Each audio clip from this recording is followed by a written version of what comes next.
Morning, everyone. I'm Stephen DeLaroche. I'm the Special Magistrate here in Daytona Beach Shores. We're here for code enforcement hearings.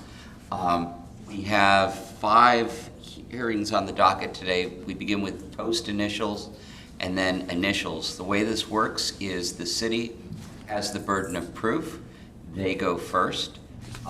They will try to convince me that there has been a code violation.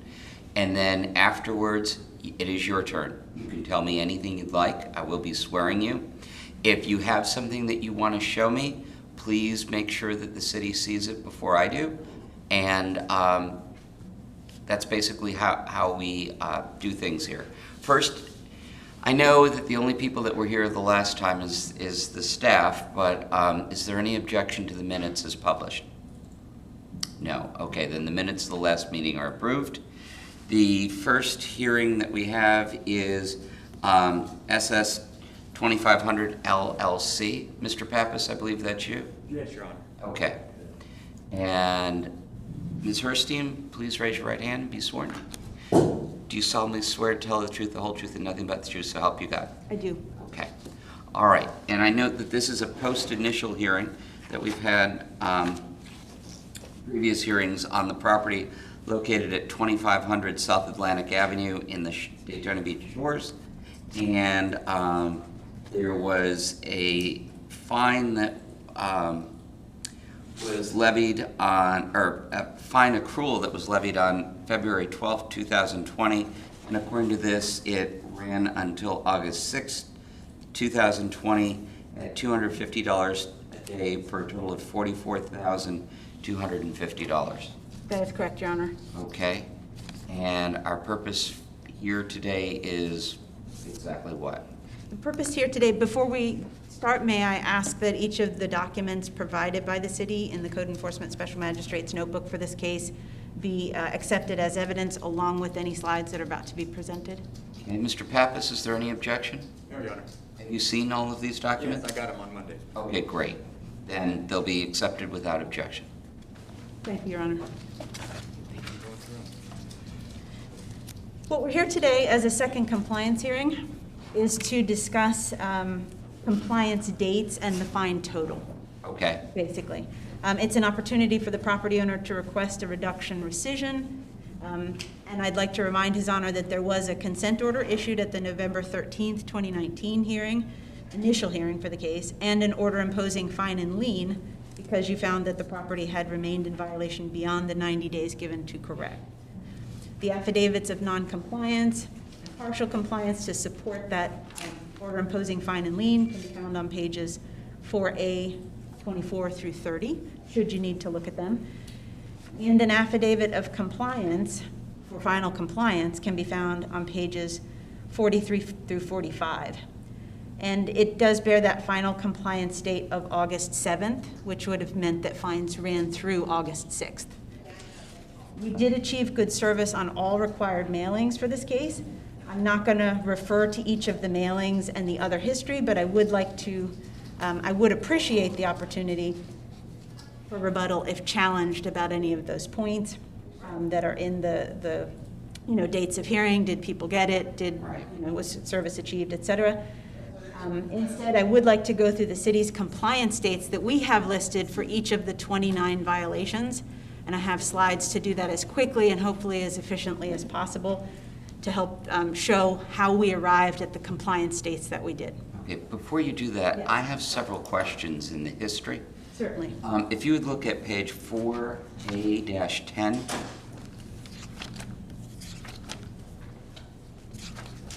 Yes, sir?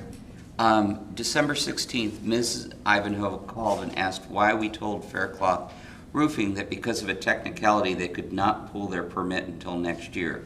We've not even received an application yet, so the technicality is not on our end. I don't. Do you have any idea about that? I don't know. I kind of formulated some guesses in my head, but it would all be conjecture. I never got any further information about why any of that was brought up or. Okay, maybe Mr. Pappas can clear that up during his portion. Mr. Pappas, did you see where I'm asking my question? Yes, Your Honor. Okay, and then going down the page, January 16th, 2020, the last line, it says, the roofing permit was obtained, and then on January 24th, 2020, we'd not received an application yet for a roofing permit. Was it obtained on the 16th, or was it not? That's an excellent question. Yeah, Let me applied refer to for. my records, if you don't mind, for just a second, and let you know. I do have a slide to show that further down in the presentation when each of the permits were obtained, but happy to discuss that with you. That was a piece that I believe the roofing issues were all taken care of before fines accrued. So I'm happy to answer your question when I know the answer, but those violations did not actually, I don't believe, face fines. All right. Does that make sense? Yes. They kind of are not part of the equation. They were, I believe, listed as compliant before fines began to accrue. So I can get you an answer to that question, and I think I'll be able to answer it further down in this. If it's not relevant to why we're here, we're not going to waste time finding an answer. Thank you, Your Honor. Okay. All right, I'm sorry. Please proceed. Thank you. So more specifically, I wanted to go through not all 29 violations, because as I just stated, not all of the 29 accrued fines. 20 accrued fines, and I'd like to go through those with you now. Okay. To begin with, I just also want to say the only times that we were called to report compliance with individual violations were the times that contractors were called to schedule inspections. That was the only time that somebody said, hey, we're done with this piece, come and look. And that was, and there were a number of those, but those were the only times that, basically for permitted items where we called and said, okay, compliance on this piece is done. While we might normally take update pictures and possibly catch compliance, if you will, oh, see that got done, or I see that got done.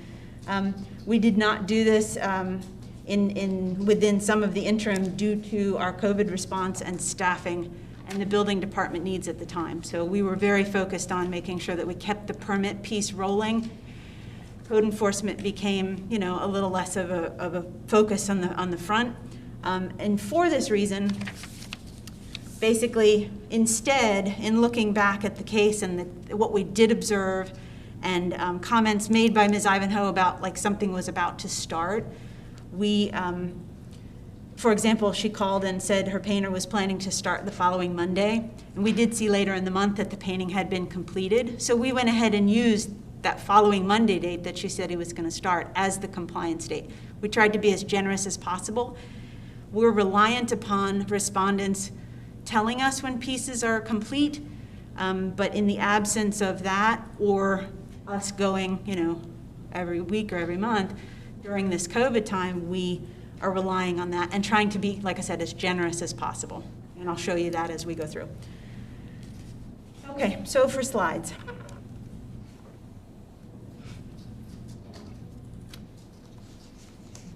I would also like to note that in this follow-up, it stated that we were owed still $242.62 for the first two hearings costs, and those were paid on Monday. We received a check on Monday, so that is not owed at this time. Okay, so there were 29 violations. This is an overview of the property, just so you have a general idea of what we're talking about, South Atlantic and Dundee. Violations B, C, D, E, F, H, O, S, and W. Those are the 9 violations that did not accrue fines. Because there were so many violations, I have a little runner at the bottom. You don't have to pay attention to it if you don't want, but it's going to start to give you numbers of days, that each violation accrued fines at the bottom as we go through them. Violations G, J, K, N, P, X, and Y, all related to both exterior paint on the building and also soffit and fascia to be compliant. And so as I had just shared with you, we were told by Ms. Ivanhoe late in February. Sorry about that. We were told by Ms. Ivanhoe late in February that her painter was going to start on March 2nd. And we did see later in the month when we were out for an official building department inspection that some of the painting, like the building painting, not the doors, but the building painting had been done and the soffit work. So we went ahead and used her reported date that he was going to start because we felt like that was the most fair thing to do. That left those violations with 19 days accruing fines. Okay. And this is, Steve was there for violation R, which is the sewer lift station for the building is missing its above grade pipe, which is allowing dirt and sand into the sewer cleanout on the west edge of the property. Steve was there on 3/25 for a scheduled inspection from the contractor. And you can see the top box is the permit that we're talking about. The middle box in the middle shows you the final, that it was approved on that date. And so that is the compliance date for that violation, which is 3/25. That left us with 42 days in violation for that. May I ask a question? Certainly. I don't know what a lift station is. What is it? A lift station is basically a place where plumbing can be accessed, underground plumbing and sewer can be accessed, and it needs to be protected, not just a hole in the ground, because otherwise the dirt all falls into that hole and clogs up the sewer lines, basically, in the sewer system. So I will ask when Steve comes up to validate what we're discussing to, that he correct me if I was wrong and add to it if it needs to be added to. But that's the general basis of it. And I do have a picture to show you a little bit further so you can kind of get an idea. There was discussion regarding the lid and then the station itself. Right. At the beginning, there was a box that they had sort of placed over it. It needed an official, a riser to keep the dirt from washing in, and then a lid to go on top of that that's secure, that was going to keep the dirt out, or else it basically causes problems not just for that property, but could for properties around it as well. All right, thank you. This was an affidavit that Steve signed saying that when he was there for that lift station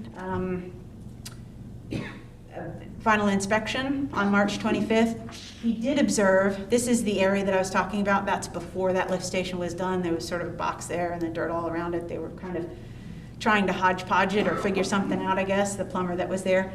Obviously that's not the final product there, but when he was there on March 25th, he did see that violations L, T, U, and V, which were specific pieces which we'll talk about in just a second, were not done yet. He saw that while the building was painted, the doors had not been painted yet.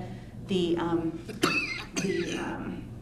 exterior plumbing lines had not had all of the insulation put on yet. There was an electric cover that needed to go that was not there yet, and not all of the stray cords had been secured. Some of the cords had been secured, but it hadn't reached its final point yet. So what we did with that was, even though he was able to say they weren't done on that day, we did go ahead and,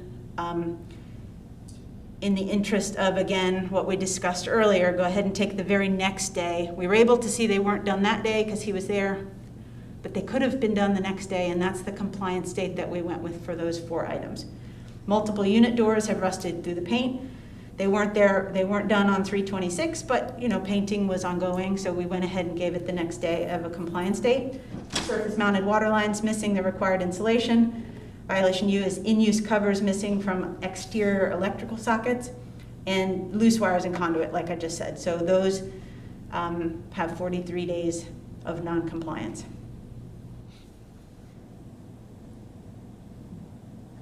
Violation BB, light fixtures under overhang are rusted and missing covers.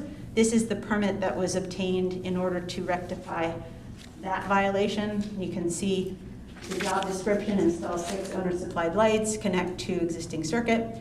And you can see the box in the middle shows you that the date that we did that final inspection and it was approved was July 14th, 2020. And that left 153 days in violation for that one. And as you see, we're getting, from the things that were done first, we're going we're going consecutively. Right. Violation I, the power being supplied by electrical cords and possibly only by electrical cords to at least 2 units in the building. The top box was, originally this permit was obtained to refeed units 9 and 10 from the existing panel. We went to do that inspection. That we didn't have access the first time that we were called to do it. We also were told that that's not what was done. It didn't need to be totally refed. It was a different job entirely, so we needed them to change their job description for us and then call us back out after they also had a re-inspect fee. So you'll see in bolder for the top of this permit record, still in the top box, change to replace breaker panel for unit 9 per contractor letter dated 6/12/20. So they did change the job description, they did call us back out, and we were able to final approve that on July 15th. That left that violation in violation for 154 days. Violation Q, metal overhang, supports near office are deteriorated. Again, top box, this is to, the permit was to remove the posts at the drive-through and replace with new posts. They had to submit engineering for that, and they did so and were successfully final approved on July 17th with 156 days in violation. Violation Z, dumpster not fully screened by an enclosure. It is fully exposed to view from the street. Enclosure doors are unattached to and leaning on enclosure sides. By February 13th, when we went out, that was the initial re-inspect to see whether any fines were going to start. You can see that there's a big opening, and you were actually able to see the dumpster through that hole. This one I'm not emotional about. At some point during that process, though, it was definitely toward the latter end, or we would have noticed it because we do drive down that street. I'm not super emotional, especially if the respondent has a picture of that having been done before July 20th, but that was the first time that we were able to see that it was fully enclosed. It looks like there's multiple different colors of wood, some Yes. old, some new. Yes. Was this just a failed repair, like they ran out of materials, or was it repaired and then vandalized? I don't know about vandalization, but I do know that I never saw the boards there, so maybe they ran out of boards. I'm not sure. I would be guessing. I will say that there were 2 dumpster violations. One was this one, that it wasn't fully enclosed. The next one that was that it, it didn't look good. It was molded and needed to be painted, and so we're gonna, I think, get to that one next. Okay. This addresses the enclosure piece of it. They were almost there, but not there, and it took them a long time to get to that final compliance date that we observed. 459 days in violation. Violation M, security camera conduit is rusty and discolored in multiple places. You can see the pictures at the top were from July 21st, still showing that those are, that one you can see it pretty well in the left picture. And another one was kind of being strapped on and with, I'm not even sure with what, but they did get on that and take care of this. This isn't the exact same camera, but they did all of the cameras, reconduit them, reattach them. And so July 28th was when we saw that it was compliant for 167 days in violation. And violation AA, dumpster enclosure does not present a painted and neat appearance. Boards are broken and missing. Compliance date there. Again, we saw that it looks gorgeous on July 28th for 167 days in violation. Violation CC, interior furniture being stored, used outdoors, and upholstered recliner, dining chairs, and a coffee table. And I actually drove by every day because I saw that they were doing some work, and I was told that they were trying to get that piece taken care of. I drove by every day until I was able to see that they were compliant. That happened on 8/4/2020, and that's 174 days in violation. Violation A was electrical work undertaken without a permit, electrical branch circuits feeding outlets east building face. Again, permit for that was final approved on July 17th, 2020 for 177 days in violation. And I will say that there were a couple different electrical permits. They could have been obtained all in one permit. That wasn't the case. We can't tell a contractor how he needs to do his job and what his relationship with a property owner is, but we do encourage when they come in, if I see that somebody's there for a particular property, I'll look at their application real quick and say, that's not totally addressing their violations. Did you mean to? I did so with Giles. I was told each piece was what they had arranged to take care of for Ms. Ivanhoe, and left it at that. I don't feel like I can do any more than that really, other than, when Ms. Ivanhoe calls and asks questions, I can tell her where everything stands, which happened a number of times. So that was 177 days in violation for that one. And I believe that was the final violation, which leaves us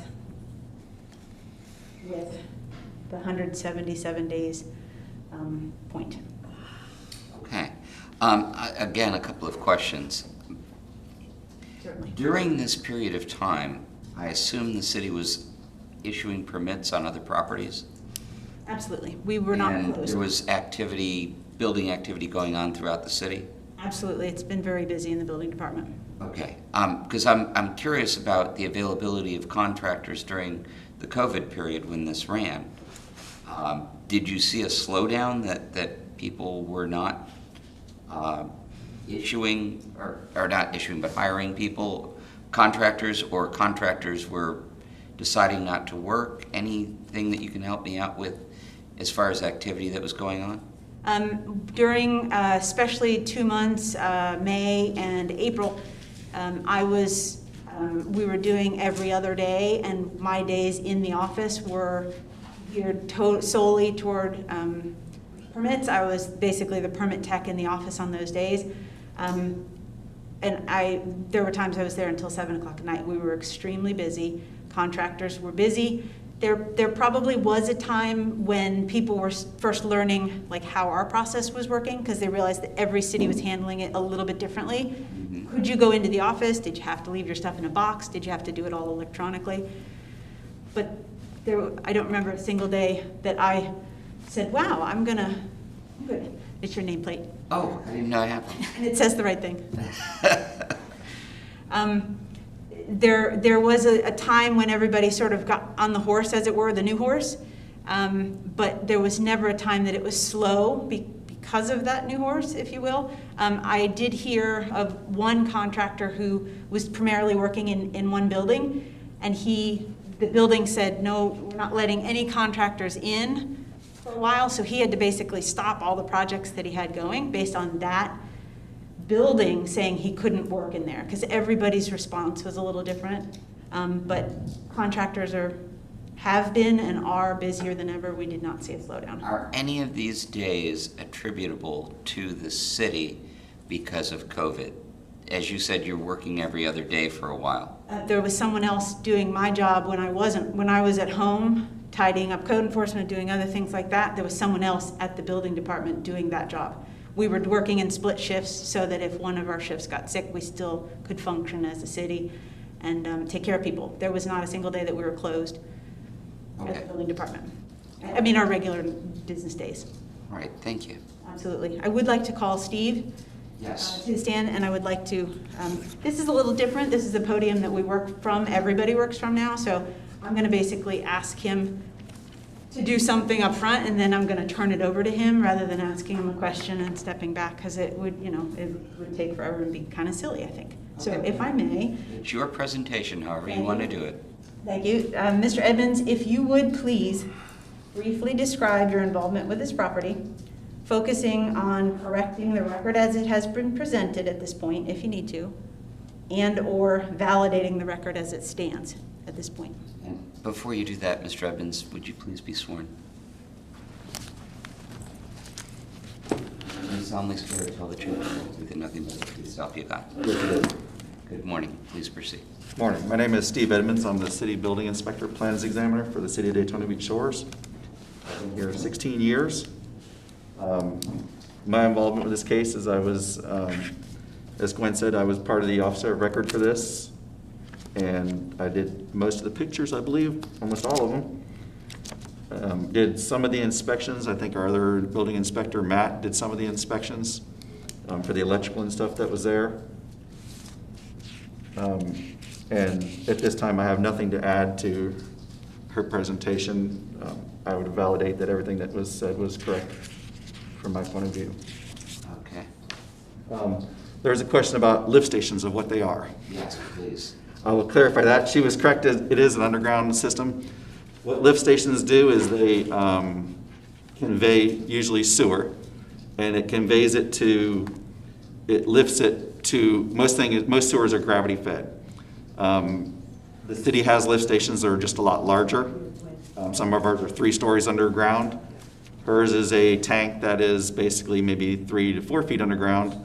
And what it does is everything is gravity fed to these lift stations, and then the lift stations pump it with a pump up into the sewer system, or where ours pumps it across the road to treatment plants. So they're electrical? Yes, it's electrical. It has an electric pump in there, and it's basically a holding tank that everything gravity feeds to the holding tank, and then the pump lifts whatever you're dropping into that tank to put it into another gravity-fed type line. Oh, okay, thank you. That makes sense. Like Gwen said about COVID, we have not been shut down one day. We've been our normal days open still, just split shifts like she was saying. Contractors, I haven't had any problems with. Contractors, like she mentioned, that there was only maybe 1 or 2 buildings that didn't want people in there for that first couple months. But there was not. Most contractors worked, and we did inspections in most buildings still. Like I said, there was only 1 or 2 buildings that didn't have anything going on, but most contractors were available, were still busy.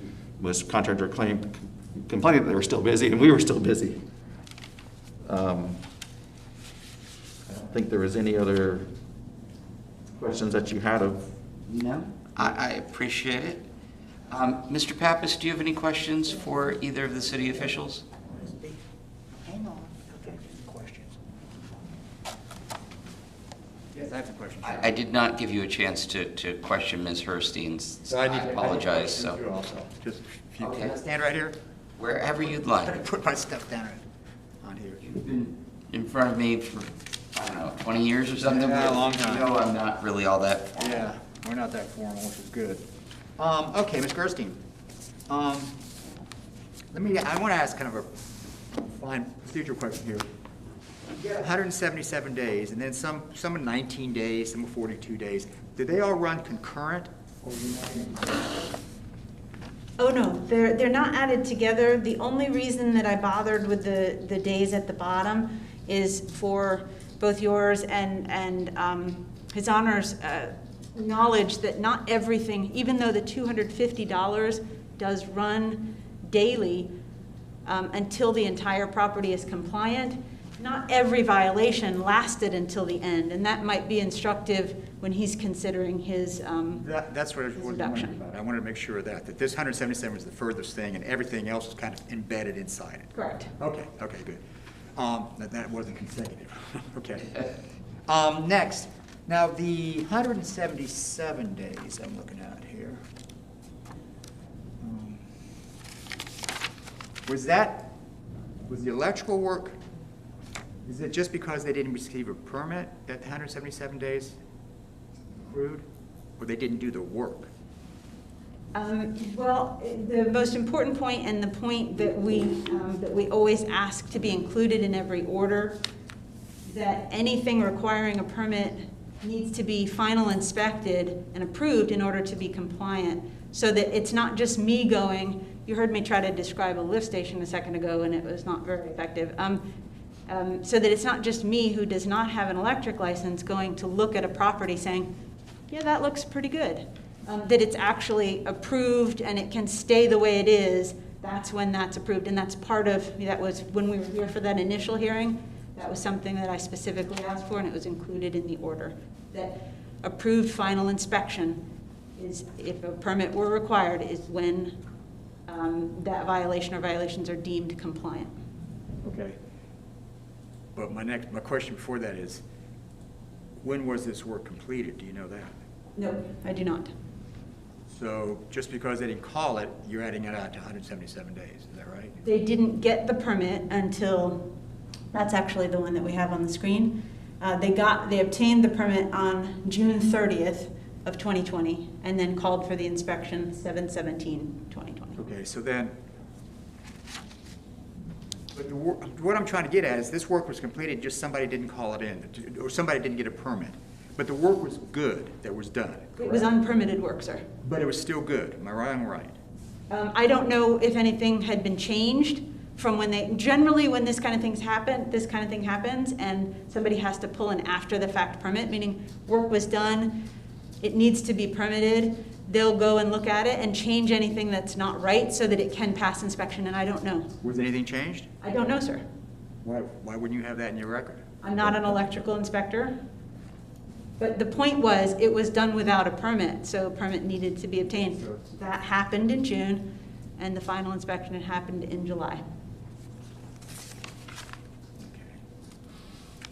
Now, Also, I'm looking at these, it seems to me, I'm looking at all the conversations that y'all had here between each other and things that happened. It seemed like a lot was going on almost on a monthly basis, or, you know, something was going on almost on a monthly basis at the time, right?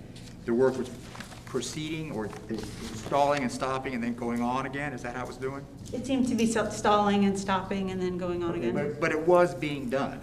Well, sure. I mean, you can see at the bottom, things became compliant at different times.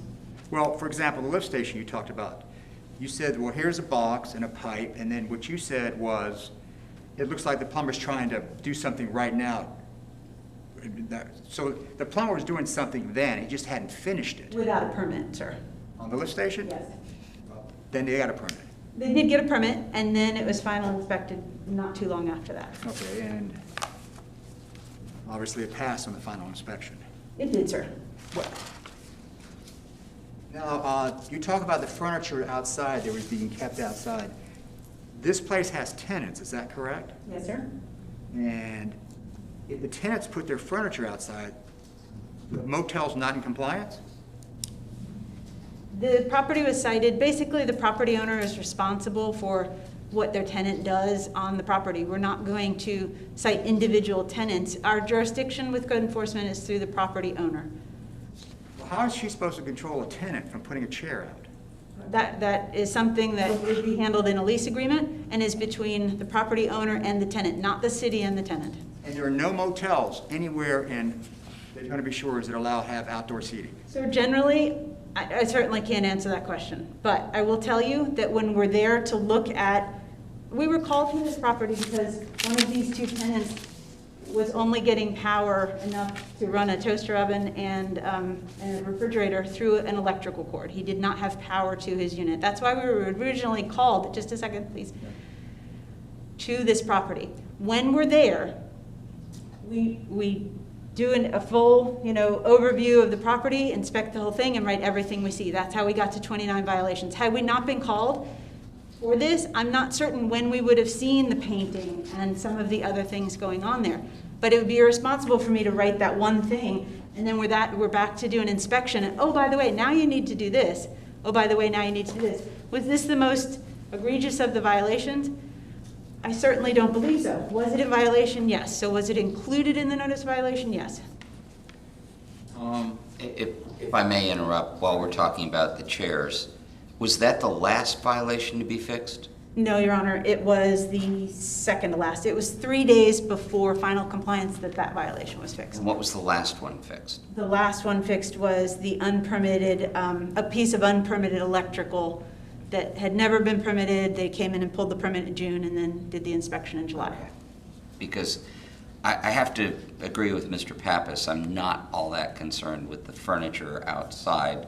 That's, while unsightly, asking an awful lot of the landlord to control the behavior of the tenants on a daily basis. It's the actual physical building and the permits and everything that I'm really concerned about when considering what to do about this fine. So I'm just giving you both an idea as to what I'm thinking.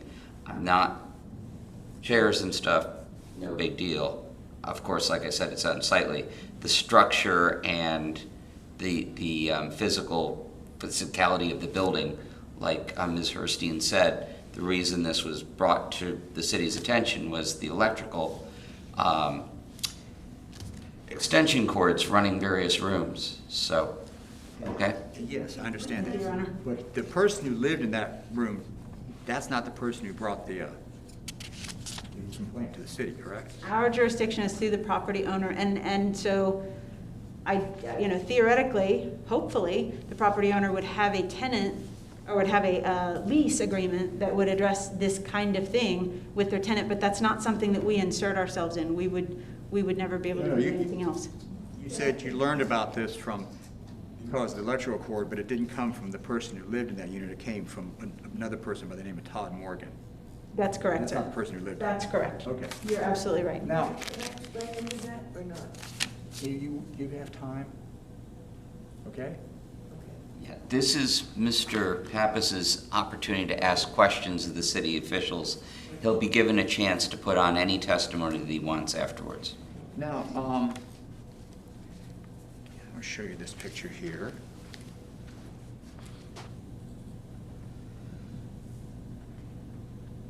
Okay, I'm not certain, I can't recognize it as one that we took, Okay. because I That don't is- see a date stamp, but it could have been cropped. Okay, this is the, is this what it looked like that was in violation? This is the part of this that was in violation. The fascia was deteriorated, the paint on the fascia about was this? deteriorated, and the poles. And the poles. Now, then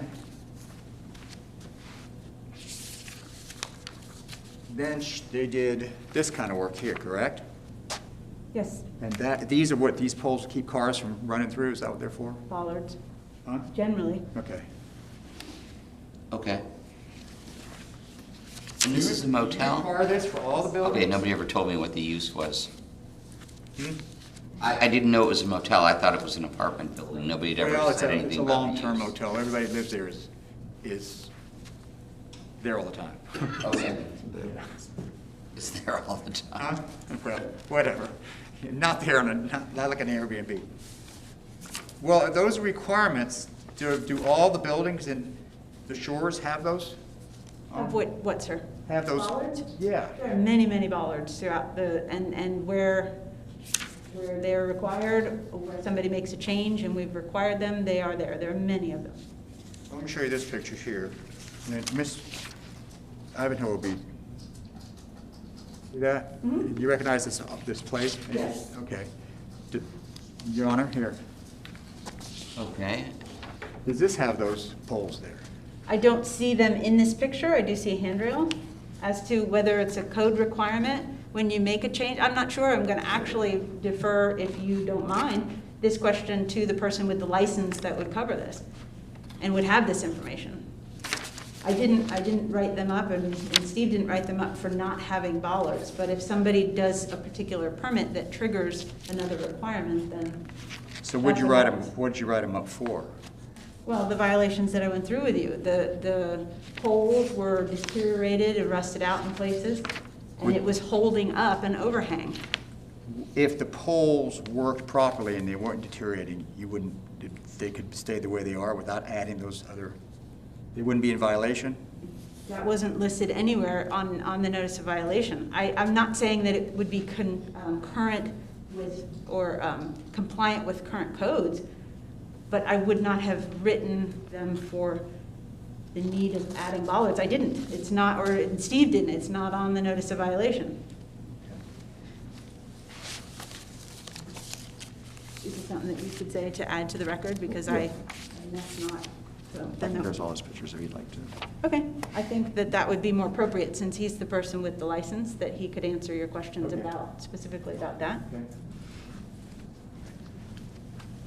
Yeah, it's, Just so I understand, violation Q is the metal overhang support near the office are deteriorated, not those poles designed to protect against automobiles, right?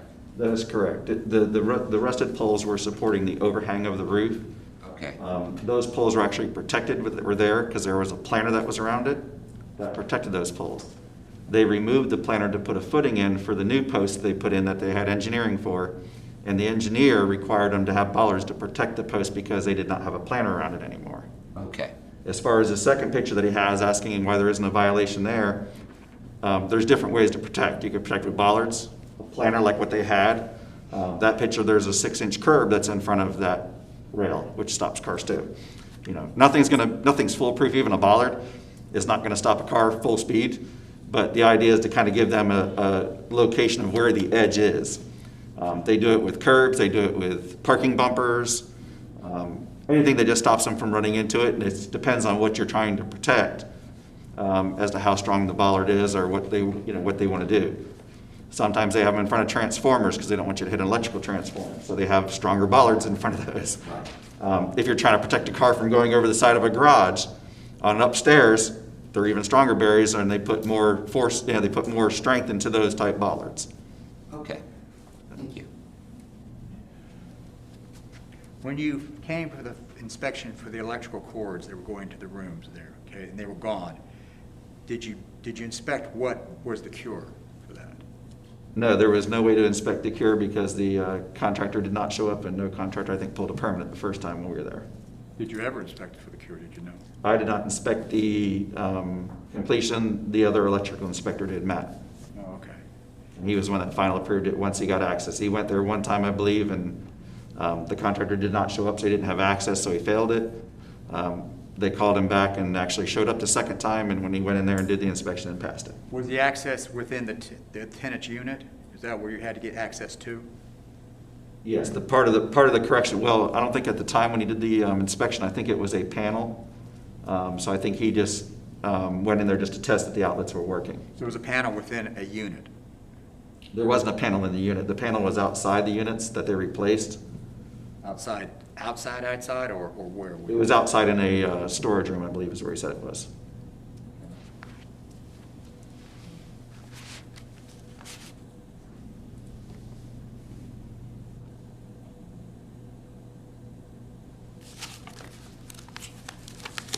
I have no further questions of these people. All right, thank you.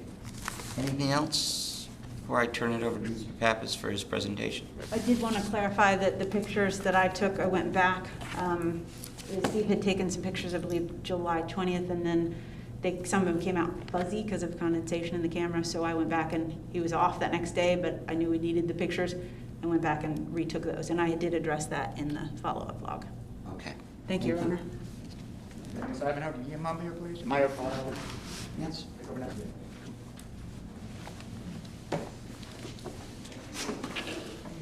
And if Ms. Ivanhoe has a hard time standing, she's more than welcome to sit.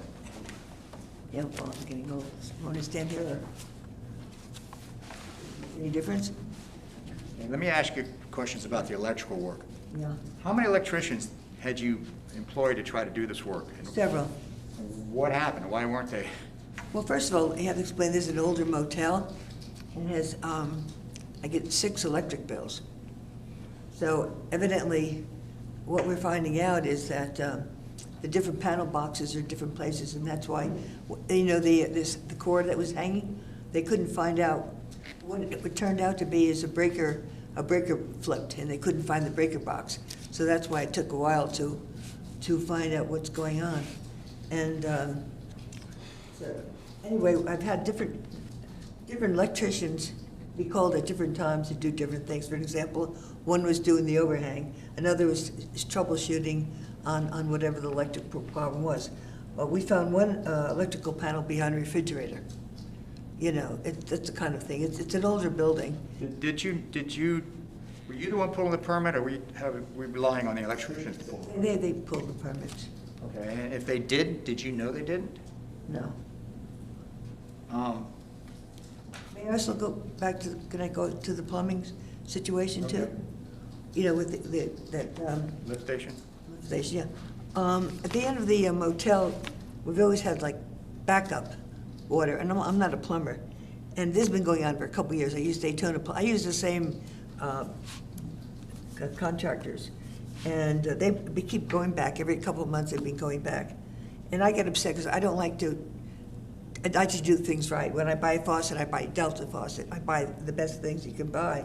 I just don't like to rig things together. So eventually, I mean, this has been going on, they're trying, all this water is accumulating, and it's going on and on. It's been going on for months, maybe 2 years. And so finally, it's, you know, someone mentioned something about a lift station. Well, I don't know anything about a lift station. Finally, I had them do it right, and we no longer had a problem. But this problem has been going on for a couple of years. And, you know, I'm a social worker. I know nothing about, you know, I do the best I can. Yeah, I've had problems over the years with this place. We had to replace the pipes, and Weems plumber was digging out the ground, cutting up the concrete. Then lucky Steve Thompson comes along and gets G&W. Okay, ma'am, can I ask you a question? And so he finally did it right. And it's very difficult trying to run a business like this. During this time period from July 2019 until the final compliance in August, was there ever a time during that period that you just said, we're not going to do the work, that you kept trying to get it done? No. You kept trying to get it done the entire time, am I right? For example, let's talk about the door. I had a handyman that broke into the manager's apartment. Which door are you talking about? That one would be, that's 0 fine days. The east-facing exterior door replaced without a permit. Replaced it. They 0 fine days, 0. replaced the door. It was an emergency. So I had a handyman replace the door, because the handyman, this is in litigation at the court, at the state attorney's office. So we placed the door, and then we did a call, you don't have a permit, plus a contractor, general contractors replaced the door. So they gave me a list of contractors, 200 contractors. Nobody in town was gonna come replace the door. So months later, I get Lowe's to come to replace the door, contractor. You need a general contractor to replace the door in Daytona Beach Shores.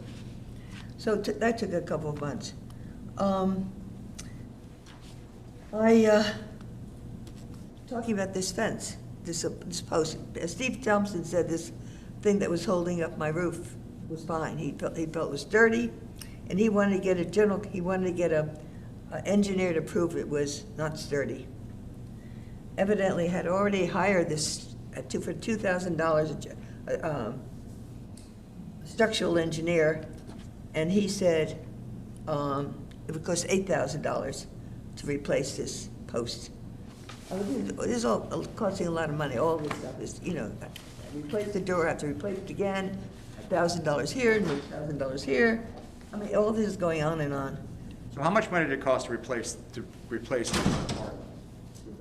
You mean the one door? Yeah. Well, Not the door, where the engineer was, The pole. the poles. Oh, the poles, $10,000. All right. During the time period, you're a landlord at other places, right? Oh, right, okay. Just answer my question. Sure. Okay, you're a landlord at other places, right?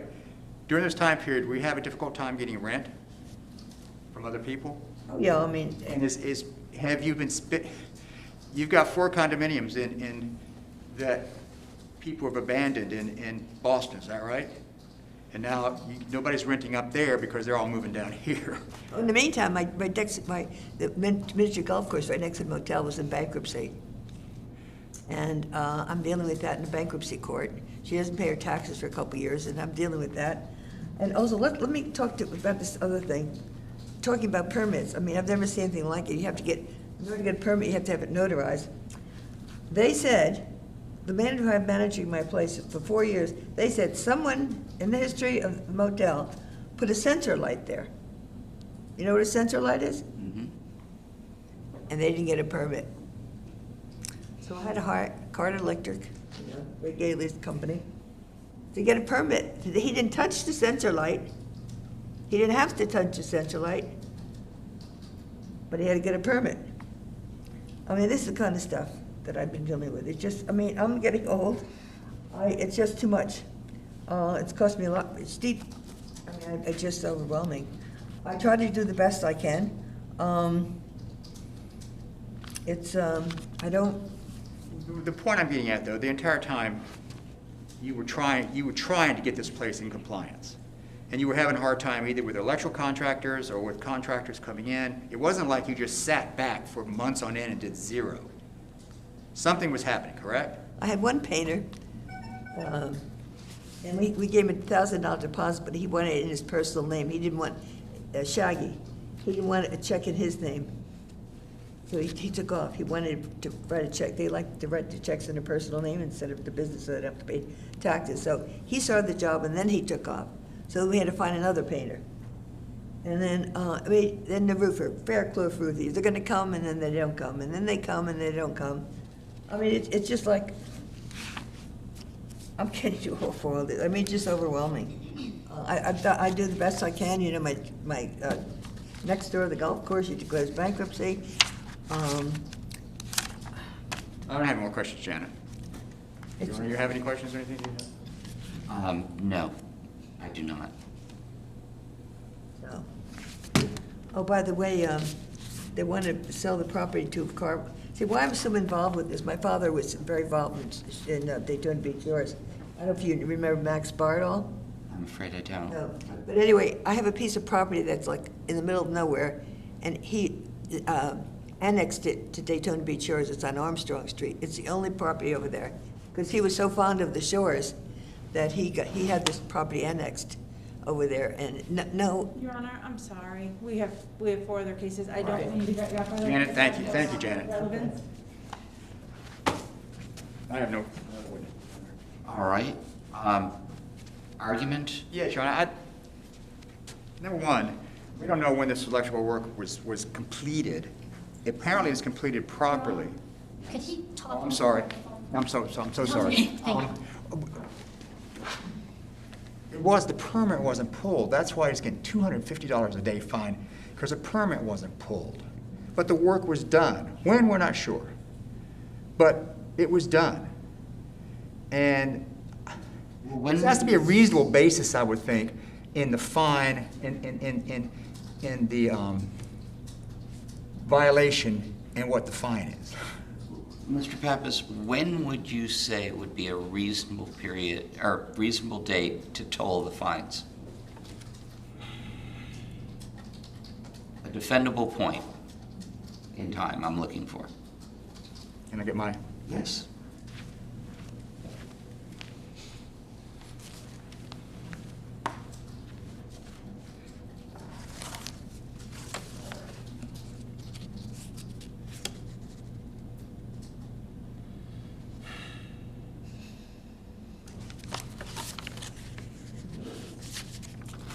And Ms. Herstein, while he's looking, I just want to make sure that I have this correct.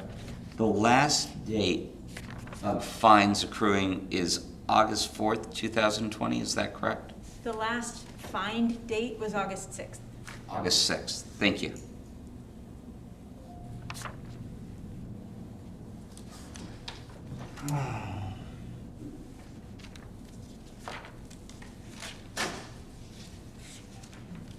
Well, You want to think about it, and I'll call the next case, and I'll call you back up? yeah. Can I go outside of my client? Yes, absolutely. Okay. All right, so we're going to adjourn that case for now and give them a chance to look at the mathematics and call the next case, which is City of Daytona Beach Shore, property owner Christine Josephine Harvey and Teresa Michelle, I think that's Hens, 125 Esmeralda Avenue. Is there anybody here representing that property? I don't believe so, Your Honor. Okay, then, Ms. Herstein, I'm going to pass that one and call the ones that we have people, and then we'll come back to that one, okay? All right, and then the next one is City of Daytona Beach Shores and Charles Gobera and Paul Gobera, and if I mispronounce that, I apologize. I'm representing them. Okay, and you are, sir? Ray Hyatt. Okay, and did you fill out a consent to represent form? Yes, sir. Okay. The property owner did give authorization for Mr. Hyatt. And that is 5B, correct? Yes, Your Honor. All right. Ms. Herstein, Thank as you. requested, I'm going to swear you in every single section of every hearing, okay? Is that what you... Whatever you deem appropriate, Actually, Your Honor. I'm not going to because we started this and I expect it to take the entire session. I think I'm still under oath. Okay, great. All right, please proceed.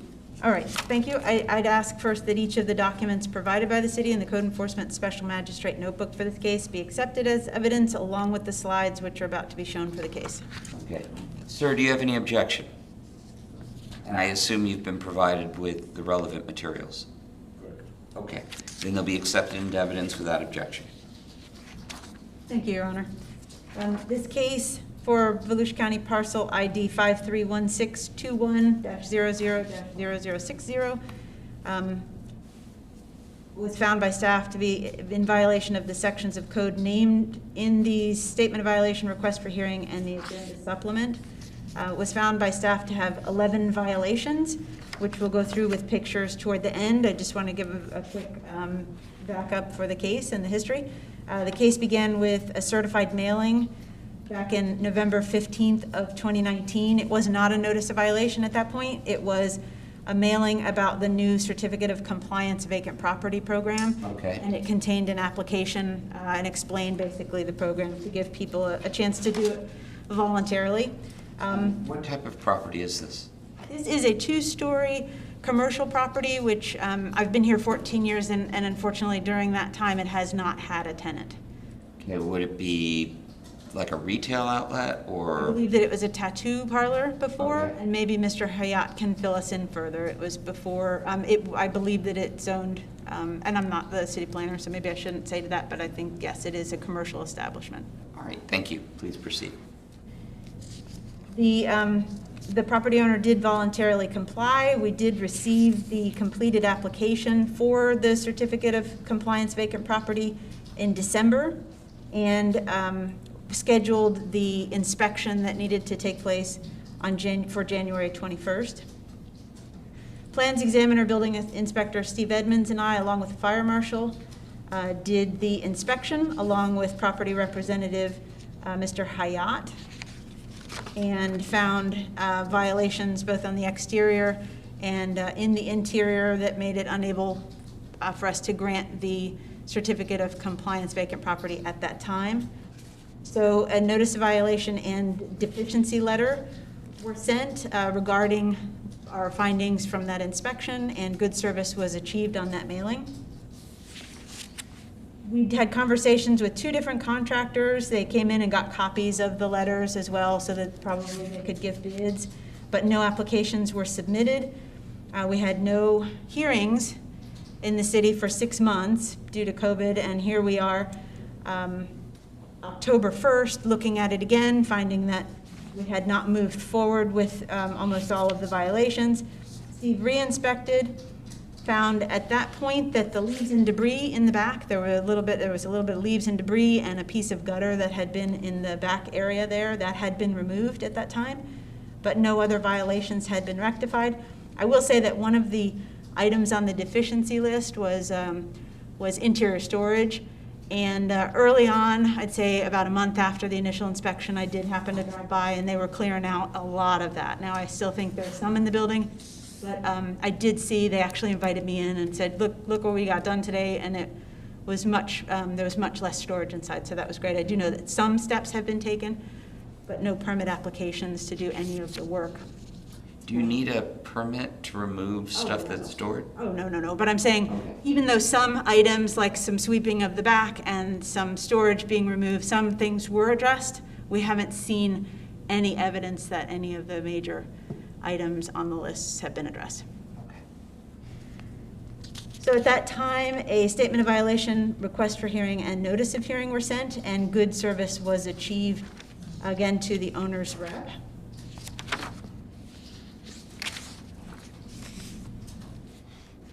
Basically, I'd like to take you through the violations at this point. All right. I apologize, it did not end at the end. Sorry about that.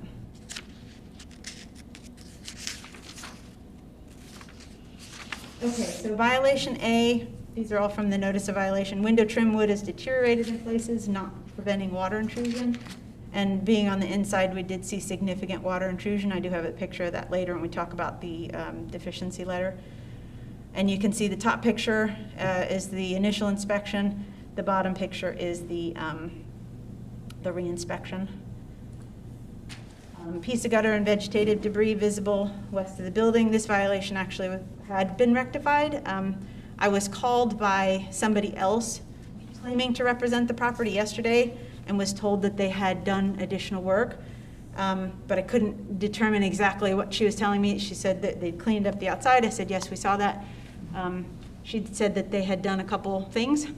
I'll let you do that. So around 4 o'clock yesterday, I went back out to make sure that I hadn't, I wanted to be accurate in my reporting today as to what's been done. And actually, all of that stuff is not that stuff, but stuff similar to it is back at the property. So unfortunately, some other things had been done that we had not written up because it happened after the write-up, like a plant had grown, like a weed had grown up the stairs, and they did address that, but this now unfortunately is non-compliant again. Violation C, the building does not present a neat and fresh appearance in that paint is discolored by mildew or dirt, north building face. Top picture is our initial, bottom pictures are the re-inspect in early October, and it looks much this way today. I saw no difference except that it might have been a little bit worse. Violation D, window trim wood is deteriorated in places, similar to what we discussed before, but written under a different code. Sometimes it's that it's allowing water intrusion, and other times it's how it looks. That's why you sometimes see similar violations listed at different places. This was violation E, the in-use cover missing from exterior electrical socket west building face. This was Steve's, the bottom picture is his re-inspect picture. I think I said something about maybe getting a little bit closer to, and I think he told me that he didn't like my suggestion because we got a very, very close picture of that. But that was still in violation. Violation F, air conditioning condensers are not functional and are in disrepair. The top picture showing the violations, bottom picture showing it much the same, with the exception of now there is, if you see that circle at the bottom right, the cover that was covering some of the electrical connection is now open where it wasn't before, so that's actually in worse shape. Violation G, conduit is not secured north building face, both times that we inspected. Violation H, gutters are in disrepair west building face, again, both times we inspected. Violation I, light fixture at northeast corner of building has visibly exposed wires. Top, you can see it a little bit. Bottom, the re-inspect, you can see it very clearly. Violation J, the wall sign face on the east building elevation is in disrepair. This was fixed a couple of years ago. Their solution was to, because the plastic in the front was cracked, they did not want to remove the sign at that time, but wanted it to possibly be usable by a tenant, a prospective tenant. So they put some wood in, and we discussed at that time that that wasn't going to be a long-term solution that was going to last, and that was going to need regular attention. Here we are in a situation where it needs attention that has not received yet. Violation K is that the building remains vacant longer than 60 days without obtaining a certificate of habitability, now called a certificate of compliance vacant property, and that was the deficiency letter. And I'd like to walk you briefly through the interior deficiencies. It's relevant because these items need to be done, they need to be compliant in order to gain that certificate of compliance. And so as you look at some of these things, it helps give everybody a better idea as to how much time they really need to gain compliance. Some of the exterior things are a little bit quicker. Some of the interior things need a little bit more time. Deficiency 1, 3 electrical panels in the building are unrepairable, uninsurable, and obsolete. Pictures of the 3 of those. Concrete bases of steel support columns are spalled and cracked east inside of the building. This was written up in that January notice of violation. These are recent pictures because it's showing that they're in definitely worse shape than they were. There are 2 columns. The bottom 2 pictures are of the 2 columns. The top picture is taken from a side window, showing a kind of a better image of how deteriorated that is, and that's one of our biggest concerns about this property at this point. Deficiency 3, copper plumbing line was added to the restroom sink and run across adjoining walls without a permit. You can see it goes through the bathroom, up and through another room. Deficiency 4, water intrusion is significant in multiple areas from roof issues and window surround issues, as evidenced by damaged ceilings. The ones on the left, those are ceiling issues or from ceiling issues, roof issues, which was confirmed yesterday by the non-authorized representative with whom I spoke. And you can see that's the inside of that window trim we just looked at. And it's 2 pictures of the same thing that those arrows are pointing to, but it just shows you in a slightly different way with the lighting how deteriorated that is. And this actually runs all the way down to the first floor in places. Does the building have electrical and water running to it? That's a good question for Mr. Hayat. I cannot answer that question. I don't believe so, but I cannot answer that at this time. Deficiency 5, storage of any kind is not allowed. This includes boxes, furniture, etc. That was a lot of the storage. And as I said, much of this is removed. At the point that I saw it, not all had been. I wanted to just point a couple other issues out. It's been 8 months since this inspection. We didn't have hearings for 6 months. We're bringing it to you today, but there are additional deficiencies which have been noted. I don't think any of them are larger time frame fixes than the ones that have already been identified, but the building official is not going to be in a position where he can issue a certificate of compliance when now there are rust stains, and now the meter can is rusted, and now there's some other exposed electric. The plant was removed, that weed was removed from the top of those stairs, so that's not an issue anymore, but those other things, as we continue, today when I was there, I actually noticed that the door surround at the bottom has, on the first floor, has also become significantly deteriorated too. So unfortunately, the longer that it's put off, the more disrepair the building is going to fall into, and the further away it's going to get from the certificate of compliance vacant property. So basically, I would again like to call Steve up to the podium, and then I have a staff request for a particular order. Mr. Hayat, do you have any questions for Ms. Herstein? Not right now. Okay. So I would like, Steve, if you would briefly discuss your involvement with this property, focusing on correcting the record as it has been presented at this point, and on validating the record that should be validated as it stands. Steve Edmonds, the building inspector, plans examiner, and I still agree that I am under oath as well. Okay. I agree with the invalidate her claims as to the violations. That was a lot of the pictures that I took. There is just one addition I'd like to add to it is where she did mention that those columns in the front, the steel posts, the concrete is spalling more. The problem with that is there's two outside walls. There is a beam that runs across from outside wall to outside wall that supports the whole second floor that is in front of that, and those two columns are the center supports for those. So because they're rusting, that beam is actually putting pressure on them, which is what's making the concrete spall and move out. I would suggest that any repairs that we do to get the vacant building approved, that it requires an engineer to come in there and do some temporary shoring in there, support that second floor beam till they can get it fixed. Okay. Thank you, Steve. Thank you. Mr. Hayat, do you have any questions for Mr. Edmonds? No. Okay. I would like to request a particular order, and then I'll go sit down and unless anybody needs. Let me hear from Mr. Hayat first, and then I'd like to know the order you'd like. Certainly. Sir, would you like to say anything?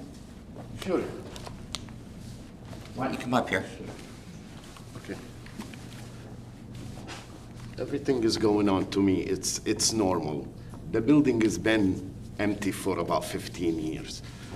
If you look at their records, we've done this multiple times. Every couple of years, we have issues with the building. I mean, you get hurricanes, you get storms, rain. We've fixed multiple times where issues happen.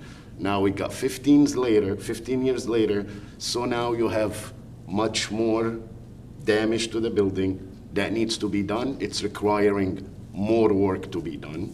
And we realize everything needs to be done, and we have a contractors. They're about to pull permits, and they're about to get everything done. How long do you think it'll take for you to get everything done? I would say I would need about 90 days, and I'm sure within 90 days, the building will be compliant. Okay, and why has it been vacant for 15 years? You know, in the area where the property is, right next to Generation X, which is the tattoo shop, you have the hotels across from you. There's no hotel. What is the name of that place going that it's empty been for 20 years? The hotel, what was it? Treasure Island. Treasure Island. the area itself, nobody wants to be in there. It's really hard to put some kind of business in there. Any business is gonna be in there. I've even tried to do something. You're just not gonna make it. You're gonna spend a lot of money to start a business in there, and it's just, you can't make it. We tried to rent it many times. It's just tough to what kind of business to put in there, and that's the reason it's been empty. Nobody wants to go in that location to do anything. Okay. I understand the Treasure Island problem. We deal with that almost every month here. And it is like right next to Generation X, which is a tattoo shop. So there's multiple businesses that probably you cannot really operate next to a tattoo shop and body piercing and all that, which if it's a business, that family business with kids and, so that's really, I believe, why it's been empty for all these years. Okay, thank you very much. Thank you. Mr. Christine, what order are you requesting?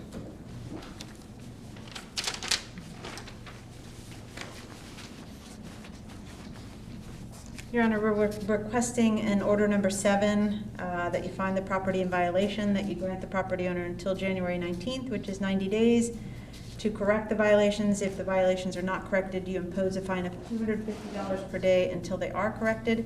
We also request that you impose reimbursement of the administrative fees in the amount of $161.59. And you can find an affidavit for that on page 5B-27. Looking at it now. And I'm sorry, you said January 17th, is that? January 19th. 19th, I apologize. Based on what Mr. Edmonds said, we'd also like to request that we receive at the interim point at that 90 days, so 45 days, an engineer's letter about whether it, the state of it and whether it needs to be shored and that shoring begin also. I would like to ask Mr. Hayat a question, if I might. I just would like to ask if he understands that the certificate of compliance, which is a part of satisfying the notice of violations, the certificate of compliance is dependent upon things that crop up with the property too, things that further deteriorate, that we cannot issue one until the property is at least to that minimum level, not for occupancy, but for just general safety, and also the exterior is compliant with our codes. Mr. Hayat, do you understand that? Yes, sir. Okay. All right. Then I'm going to find the building in violation. All of the violations listed in the notice of violation, A through K, order that they be brought into compliance by January 19th, 2021. That at 45 days, the building's owners will provide the city with an engineer's certificate that the beam has been shored up so that it is safe to proceed with work in there. I'm going to order that $161.59 be paid to the city within 30 days, not 90, but 30. And after 90 days, if not brought into compliance, a fine of $250 per day will accrue. Do you understand my ruling, Mr. Hayat? All right. Thank you very much for coming. Thank you, Your Honor. Thank you. Okay. And I don't see Mr. Pappas back here yet. So, City of Daytona Beach Shores versus Ocean Shore Properties, LLC. Is there a representative for that here? No. There is someone here who's observing. This is unfortunately not the gentleman that we have authorization for him to represent the property. So I think he's going to observe, and he may be able to answer some questions, but he cannot legally represent the property owner at this time. All right, so we'll proceed to 5C. I'd like to ask first that each of the documents provided by the city and the code enforcement special magistrate's notebook for this case be accepted as evidence along with the slides which are about to be shown for the case. Yes, there's no objection. They'll be accepted into evidence. Before we begin, I find it very helpful if you tell me what type of building we're dealing with so that I can visualize what's going on in my mind. Absolutely, thank you. This is a 2 and in some places 3, around the back, 3-story motel or hotel motel, that also may have some longer-term tenants than just, a weekend. Okay, thank you. The violations listed in, so the property owner is Ocean Shore Properties at 3738 South Atlantic Avenue with Volusia County Tax Parcel ID 6302-0508-0180, Code Enforcement Case Number PCDEF 2020-45, with the violations as listed in the Statement of Violation Request for Hearing and Agenda Supplement. There are 5 violations listed for this case, and I'll go through them with some documents a little bit toward the end. Basically, we received a complaint about unpermitted work back in June, and Inspector Thomas did a stop work order, which you can see on page 5C5. You can also see on page 5C6 an affidavit of stop work order that he also completed.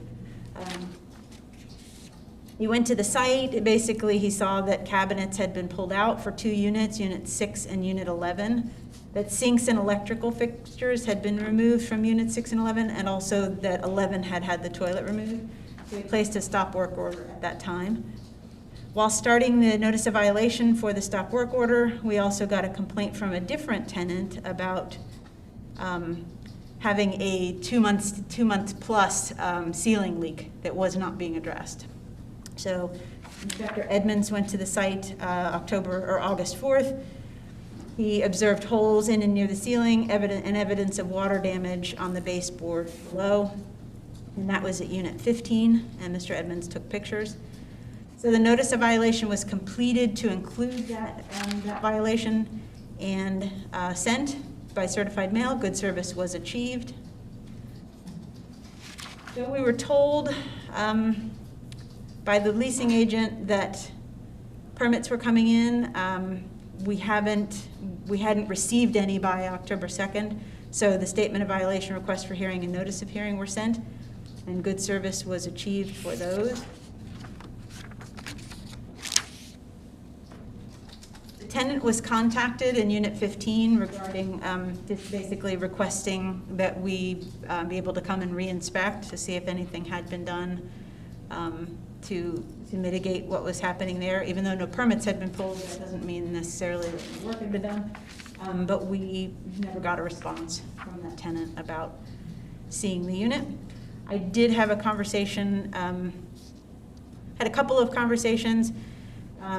A title search, a lien search was done for this property a couple days ago, and I asked what the closing date was, and they said the 16th, and I went, okay, there's a lot going on here. I talked. Someone's foreclosing a lien? No, foreclosing? No, a lien search for a potential sale, that the closing was meant to happen for that sale on the 16th. I reached out to the contractor who had said, hey, I'm going to be working on this project. I said, Mr. Banks, what do you know? Is the property changing hands? Because that would be relevant to today's proceeding. And was told that it was not going to change hands until such point as these items were addressed, which makes sense. Okay. So basically, I would like to show you a couple slides, and I'd like to bring Steve up one more time. Here's the stop work order that we discussed, which took place on June 12th. There's the affidavit. Nope, that's the stop work order. The cabinets removed, and basically I've just pointed out in places on the stop work order where violations A through D were identified. And then for Steve's inspection for Unit 15, this is evidence of the ceiling being in disrepair. Is this the 2-month leak? Yes, the 2-month long-standing leak that it hasn't been fully rectified. And then you can see the baseboards are, showing signs of having damage as well, ostensibly because of that leak. If there's a leak, why isn't there a roofing violation as well? This unit is, and I'll let Steve explain that to you. I asked when he came back from his inspection if he had been able to, verify that it was the roof doing it. He said based on the proximity of the unit, which was pretty far away from the roof, it seemed like it could have been a number of different issues. Okay.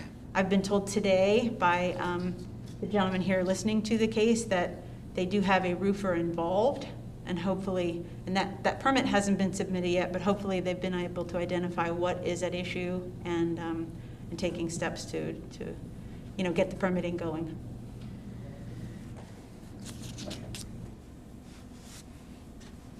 That's a copy of the permit record as of yesterday. And you can see that we do have an incomplete application from John Banks. That's that very top line. No other permit applications at that point. I would like to point out something interesting when I printed this out, though. If you look at the blue line, that is 4 permits ago that was pulled in 2018 for this address with the same property owner that is currently the property owner. And they had pulled a permit at that point to replace exterior doors and also some other items that they had done after they had pulled this permit after being given a stop work order. So this is I found that interesting. This is the second time we've had to go in there recently. 2018 wasn't that long ago with a stop work order for doing work without permits. Again, I would like to ask Steve to come up to address this, and I do have a recommendation at whatever point you'd like it. Just one question. The date where the blue line is, what is that, please? Well, the date that the permit was issued or obtained, that was September 14th, 2018. Okay, because I see the property changed hands in April of 2018. All right. Thank you, Your Honor. Yes, absolutely. Steve, if you wouldn't mind, please describe your involvement with the property, focusing on correcting the record if it needs to be, and/or validating the record as it stands currently. Steve Edmonds, City of Daytona Beach Shores, Building Inspector, Plans Examiner. I was the one that took some of the pictures, or all the pictures, I believe, of the violations in the unit when I met with a tenant there. The leak, I could not tell if it's coming, it's 3 stories in the back. This was the lower unit in the back. Oh, okay. So there was 2 more floors above it, so I couldn't determine if it was a roof leak that was coming through 2 other units to this one, or if it was like a pipe in a wall, roof drain, something like that, or could even have been windows leaking above it that were leaking into the unit. So it was just too hard to determine where the actual leak was coming from without seeing the other units or having access to the other units. As far as the presentation, then I can validate that everything that Gwen has said is what I have created in the record. All right. Thank you. Thank you, Steve. All right. I find that the city has proven the violations. What type of order are you looking for? The city staff is looking for order number 7, that you find the property in violation, that you grant the property owner until December 21st, which is 60 days to correct the violations, and that if they're not corrected, you impose a fine in the amount of $250 per day until they are corrected. We also request you impose reimbursement of the administrative fees in the amount of $147.79, and you can see that affidavit on 5C-20. Thank you. Yes, here it is. All right, I'll issue order number 7, finding all of the violations listed have been proven by the city, 60 days in which to become compliant, which is December 21st, 2020. Fines of $250 per day to run thereafter if not corrected, and we'll order $147.78 to be reimbursed to the city within 30 days. Thank you, Your Honor. Thank you. Okay, we're going to go out of order again. Sir, do you have any questions? Do you understand what happened? No, Okay, great. I don't have anything but would slow this down. Okay. Mr. Pappas, are you ready? Yes, Your Honor. Okay, we'll go back to you. First of all, I'd like to thank the city for providing me with this and the history. I like the history of what was going on being provided, what happened to me. This is a case where, number one, it happened in the middle of what's going on, COVID hit, which slowed things down, no matter what anybody says. We all know it slowed us down, slowed everything down. And it also proves to me that nobody, the city or Ms. Ivanhoe, sat back on their haunches. It isn't like 6 months sat around and nothing happened. Things were happening, stalling, stopping, stalling, stopping. So I picked the date for the fine date as March 30th, 2020, because it appears to me Giles submits electrical permit for the rusted lights. Electrical permit obtained. Then they start talking during that time period all the way to the end of getting things done. The pole replacement, all this seemed to start working from March 30th on in a more organized manner. And I know the city wants a fine, and I know you're going to give a fine, but what I'm hoping is that I just see that as a date of kind of like when things started to gel. We're still in the midst of COVID. We still have all of April. I mean, my office is closed. I rode my bicycle to work every day down the beach. Great. And to get to work, and it didn't matter because I didn't see anybody. Okay. So you would like the fine to run from February 11th to March 30th. February 11th to March 30th. Okay. And the city is saying the last date is August 6th.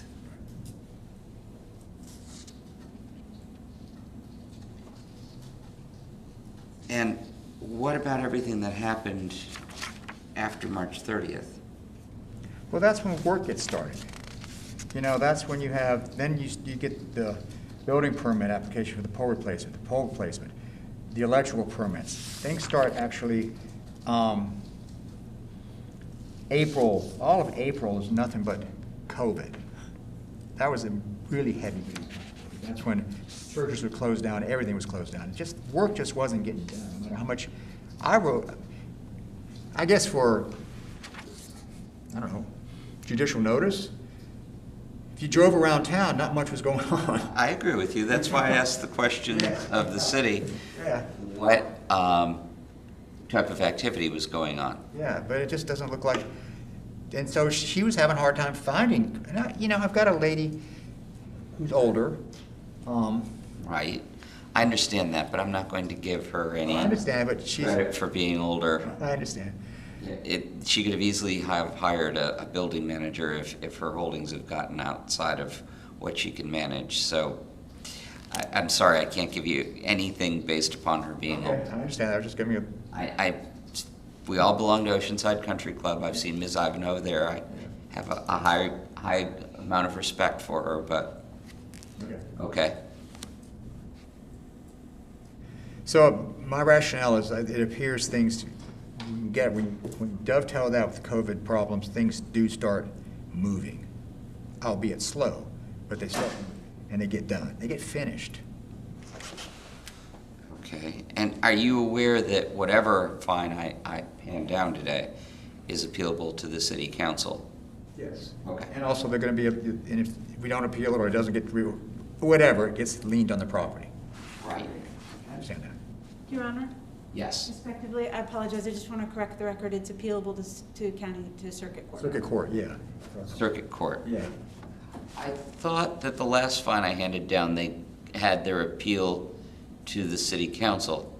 There's a specific amount of time during which it can be appealed to circuit court, and then at any point, they could ask for a further recommendation by paying a fee and going before city council. So I apologize, you are correct, I just wanted to add to that the appeal would be. It's highly unlikely, I know you have to tell me that, it's highly unlikely this is gonna be, she wants to sell her properties. Okay, I understand that. All right. Would the city like to be heard one last time?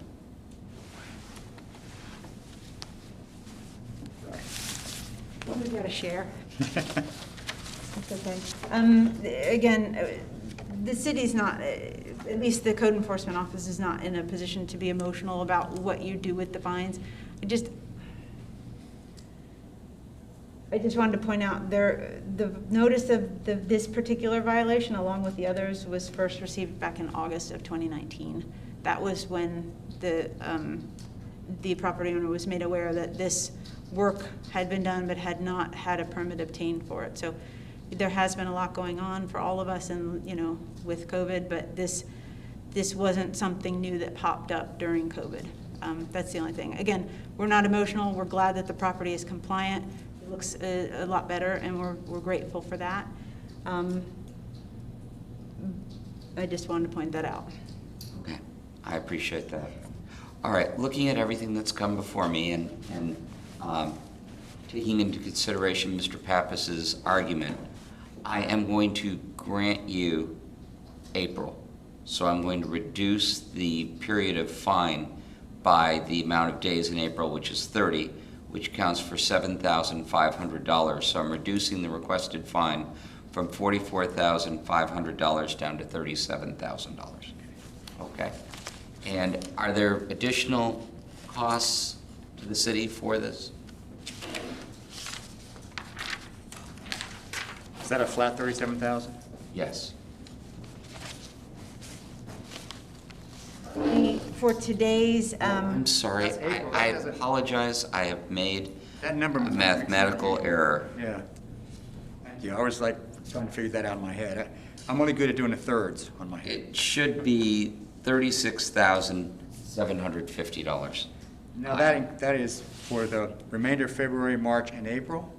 That is from the date that the property should have been compliant through August 6th, subtracting 30 days for the month of April for COVID. Okay, that's what Okay. you meant, okay. And I apologize, it's $36,750. we were requesting that the minimum fees for today's hearing also be imposed for the $133.63. As I had said before, Monday, the first two hearing fees were paid. The Okay, affidavit is on 4A56.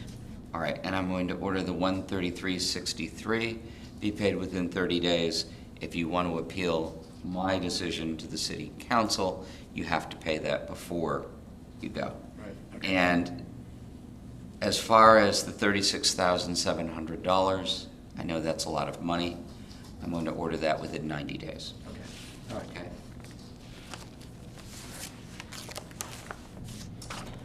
All right, thank you very much. Just get that order sent to us, all right? Absolutely. Thank you, Your Honor, thank you. Thank you. You're excused? Yes, good seeing you, Mr. Pappas.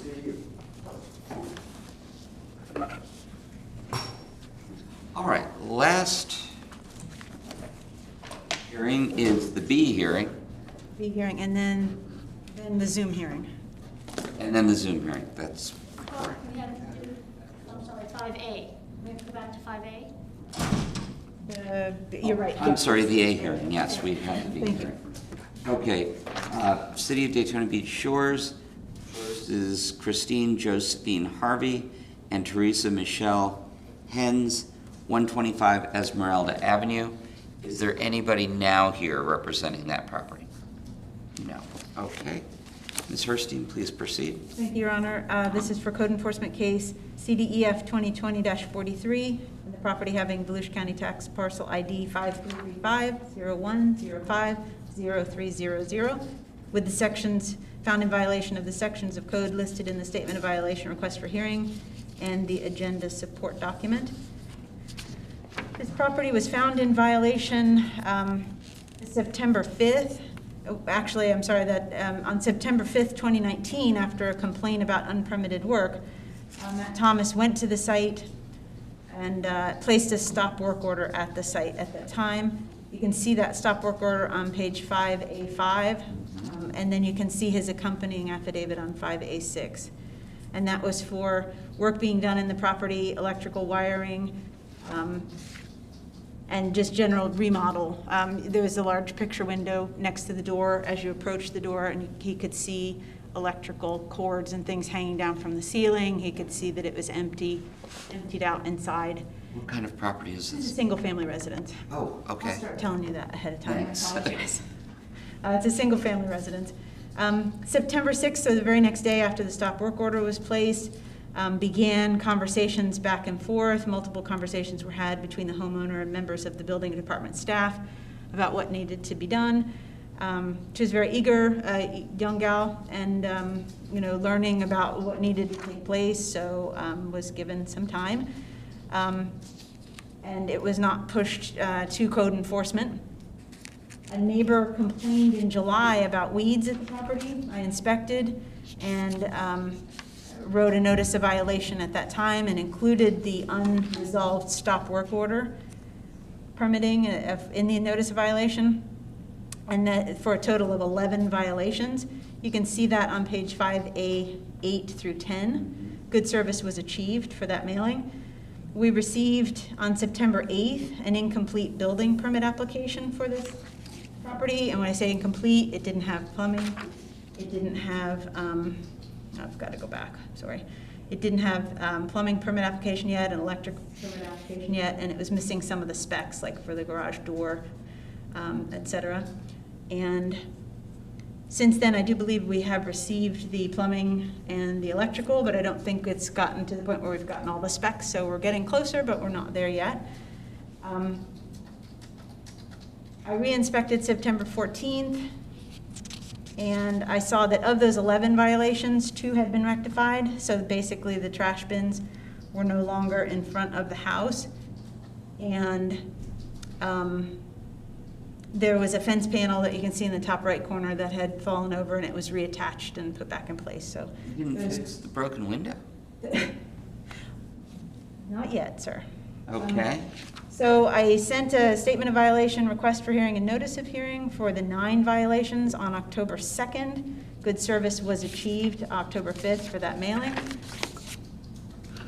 And Is there anything special about this address? Is it on waterfront or? no, Your Honor, it's not. It has a generous backyard. The owner who lived there before was a beautiful older lady with many kids who lived far and wide, and her name was Miss Kirby, and she passed, and none of the kids wanted the house, so this two girls, I guess I haven't met the other one, Right. purchased it and started work right away without getting any permits, and that's where we are today, so. I see they paid $227,000 for this. It's a 2-story, it's a generous room, and what you can't see is that if you take a 2-minute walk, you'll be at the beach. Oh, okay.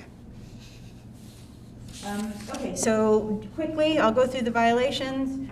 And grass and weeds over 12 inches high on the property. You can see above, you can see down below. It's maybe a little different, but still not even close to being compliant. Multiple exposed wood and plywood surfaces are not protected by exterior paint or an equivalent surface. You can see the initial pictures above, you can see down below, and nothing has been done to address any of those. Violation C is block wall paint has been partially removed, first floor west building face. That has not changed. Violation D, paint peeling from wood near the front entrance, and that has not been addressed. Violation E, okay. Building does not present a neat and fresh appearance, and the paint is deteriorated, discolored, oversprayed, and or absent in places. It's pretty obvious. Violation F, window broken on second floor south building face, and that has not been rectified. Violation G, landscaping is not in a neat and well-maintained condition. That has not been rectified. Again, that was the stop work order for violation H and I. The unpermitted remodel and the unpermitted electrical wiring from that 2019 stop work order. That's the affidavit supporting the stop work order. And I believe I showed you this. This is the, I don't actually think I did, this is the 3 applications are in, but not moved to the point where we have everything and it can be reviewed and ready for issuance. So notice has been taken that things need to move forward. I do have some concerns in that I'm seeing that they're permitting the bathrooms, but I'm not seeing anything about the kitchen, which was originally at issue and very visible from the front window, that it was pulled out. So at this point, I don't think I have anything else for you.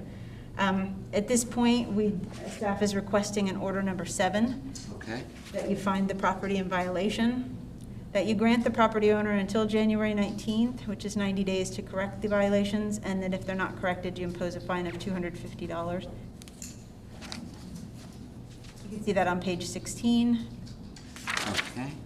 Oh, that doesn't. The affidavit is what I'm looking for. The affidavit is page 5A-22. 22. So we're requesting reimbursement of administrative fees in the amount of $161.59.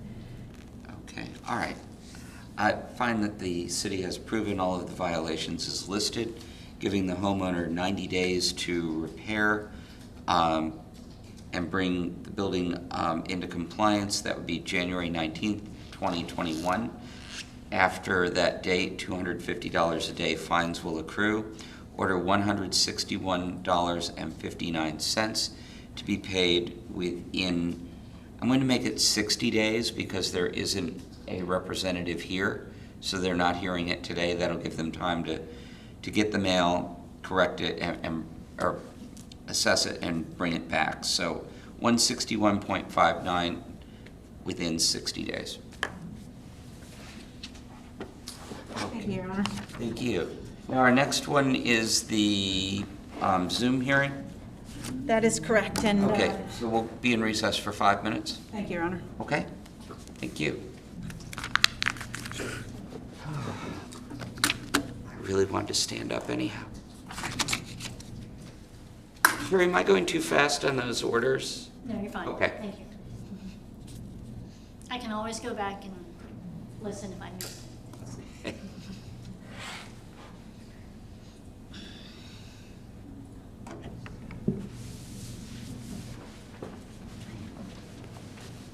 I can hear her, but I don't hear her.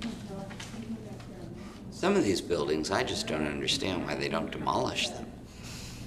You know, 15 years standing vacant is paying taxes on it and everything. And I can see, I get his point, you know, what's next door to that.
don't recharge aquifers, and neither does a cultural center, unless we put a big funnel over it, you know, that went down. This is a funny area. Ms. Tran, can you hear me? Yes, I can. Oh, wonderful, excellent. Let me get my screen to the right place. We can hear you beautifully, so it worked out. Okay, great. Great. I actually set up the speakers last night. Well done. Okay, this is D. Yes, and I've got to get to, it's not letting me change my screen.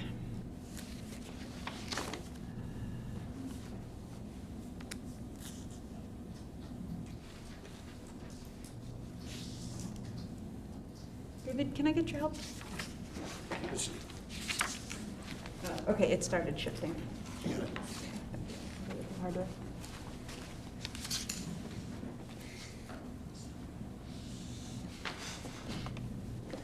Your Honor, I'm ready when you are.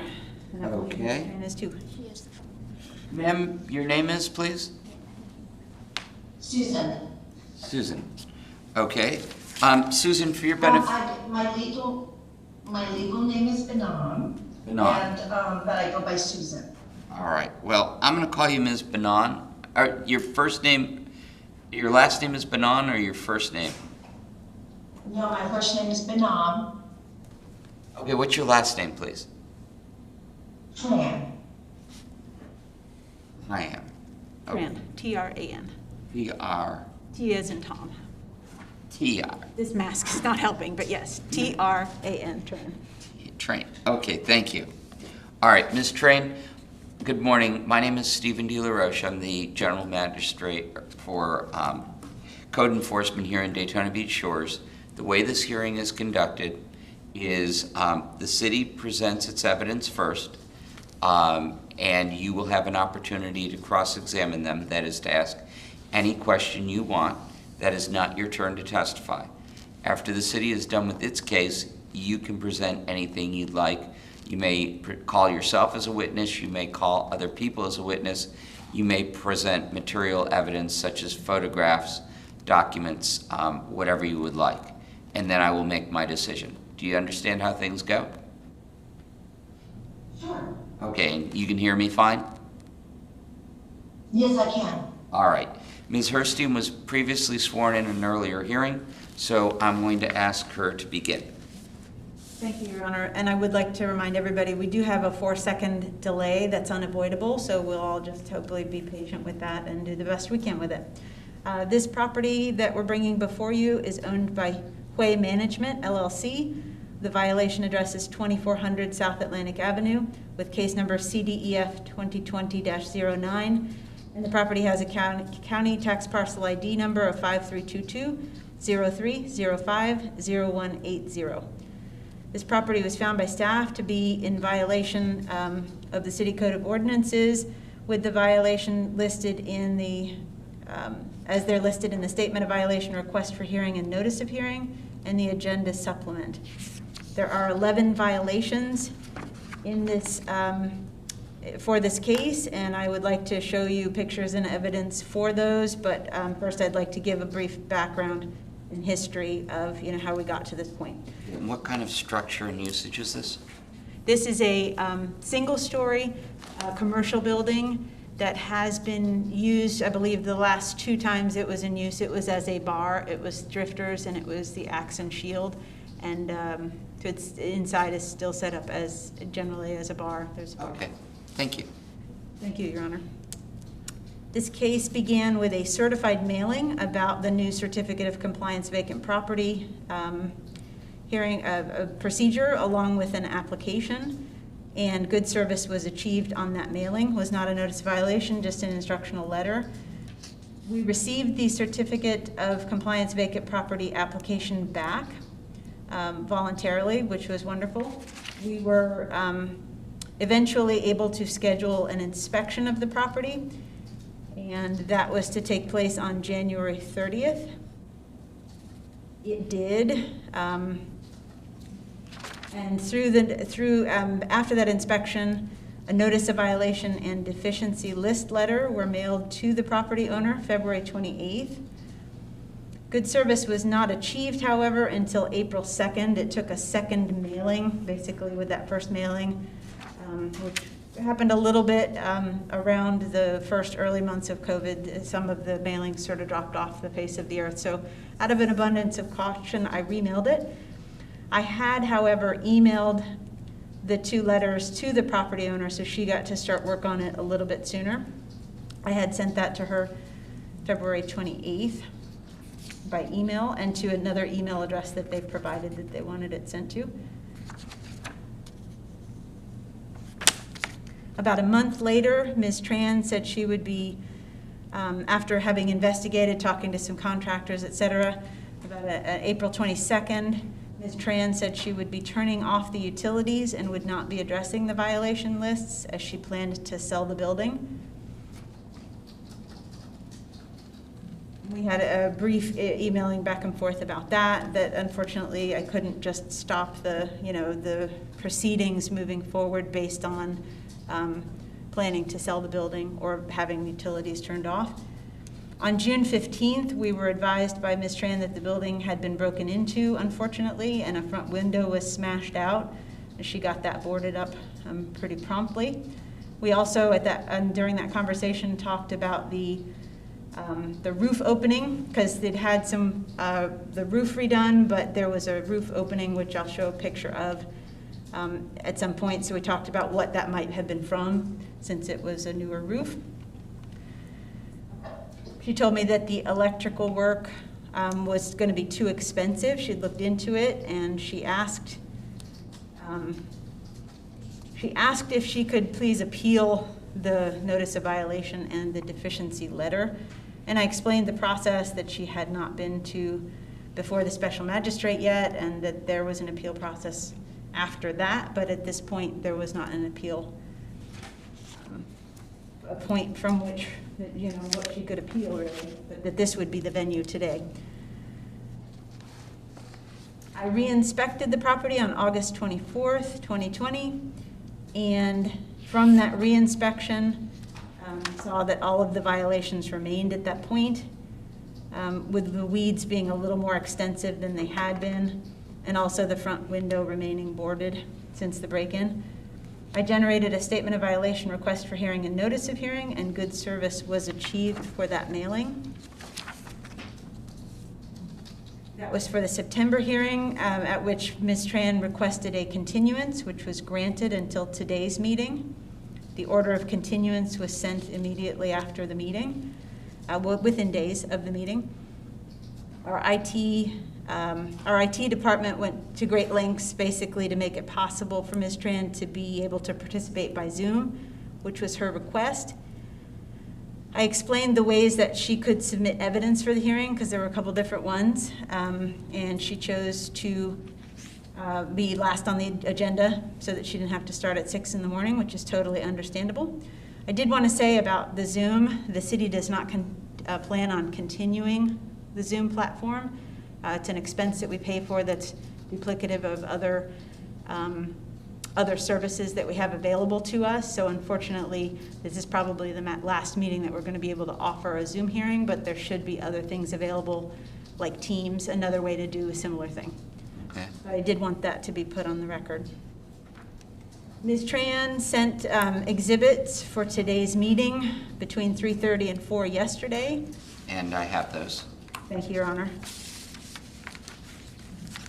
I took some re-inspect pictures late yesterday afternoon because of something that I saw in an email that she sent, that they had gotten more done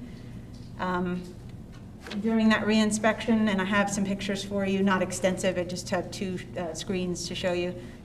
During that re-inspection, I did see that one item represented as part of one violation was this metal brace had been removed from the wall. So that satisfied part of one of the violations. I would like it to take you to the slides next, please. Okay. Just go through as briefly as we can the violations. Violation A, weeds over 12 inches high in 2 small areas.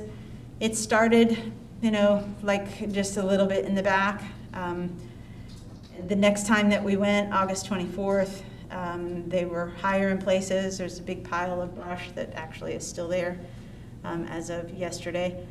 I would like to say that in one of Ms. Tran's mailings, I see that she pays for monthly weed maintenance or monthly mowing, or what they do. I'm not sure what they do for her, but she pays for it to be landscaped monthly. And unfortunately, in the summer in Florida, monthly is not going to keep your weeds lower than a foot. So it's not going to keep you code compliant. Violation B, door on the west building face is in disrepair. It's delaminating on the bottom. The top 3 pictures show you a couple different views of that same door. And then the re-inspection picture at the bottom, August 24th, showing that that has not been addressed. Violation C, a window-like opening in the block on the west building face is unprotected and allowing water intrusion to interior spaces. Top picture with the purple circle is the outside, and the one to the right of it is an interior view of that same area, showing the damage that has taken place based on it being open to the elements.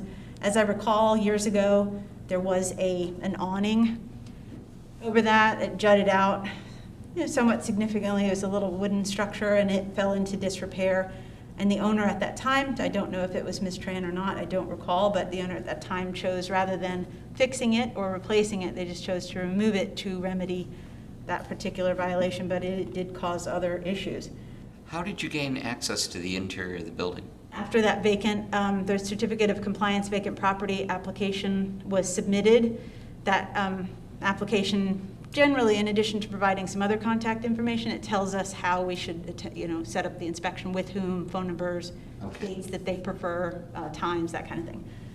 So, and Ms. Tran was not here for that. She sent a representative named Fern, and Fern brought with her someone named Joe, and so they let us in and, answered some questions and walked us around, basically.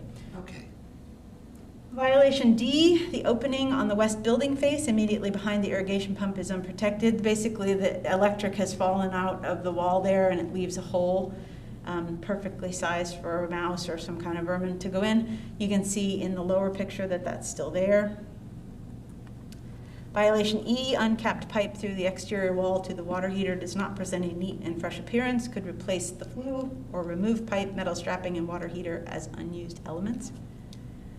So we don't always tell them what to do, but in this case, it's like, well, what should I do? I was just giving her options. You can either store it or you can remove those parts that are sticking out. Violation F, door on the west building face does not present a neat and fresh appearance. It's delaminating at the bottom. Same thing, but a different issue with it. Violation G, exterior paint is peeling in places. That has not been remedied. Violation H, exterior paint is discolored by rust in places and insect casings by others. And if I need to zoom in on any of these, I'm happy to do so if you need to see the insect casings up front and personal. No, I can see. Okay.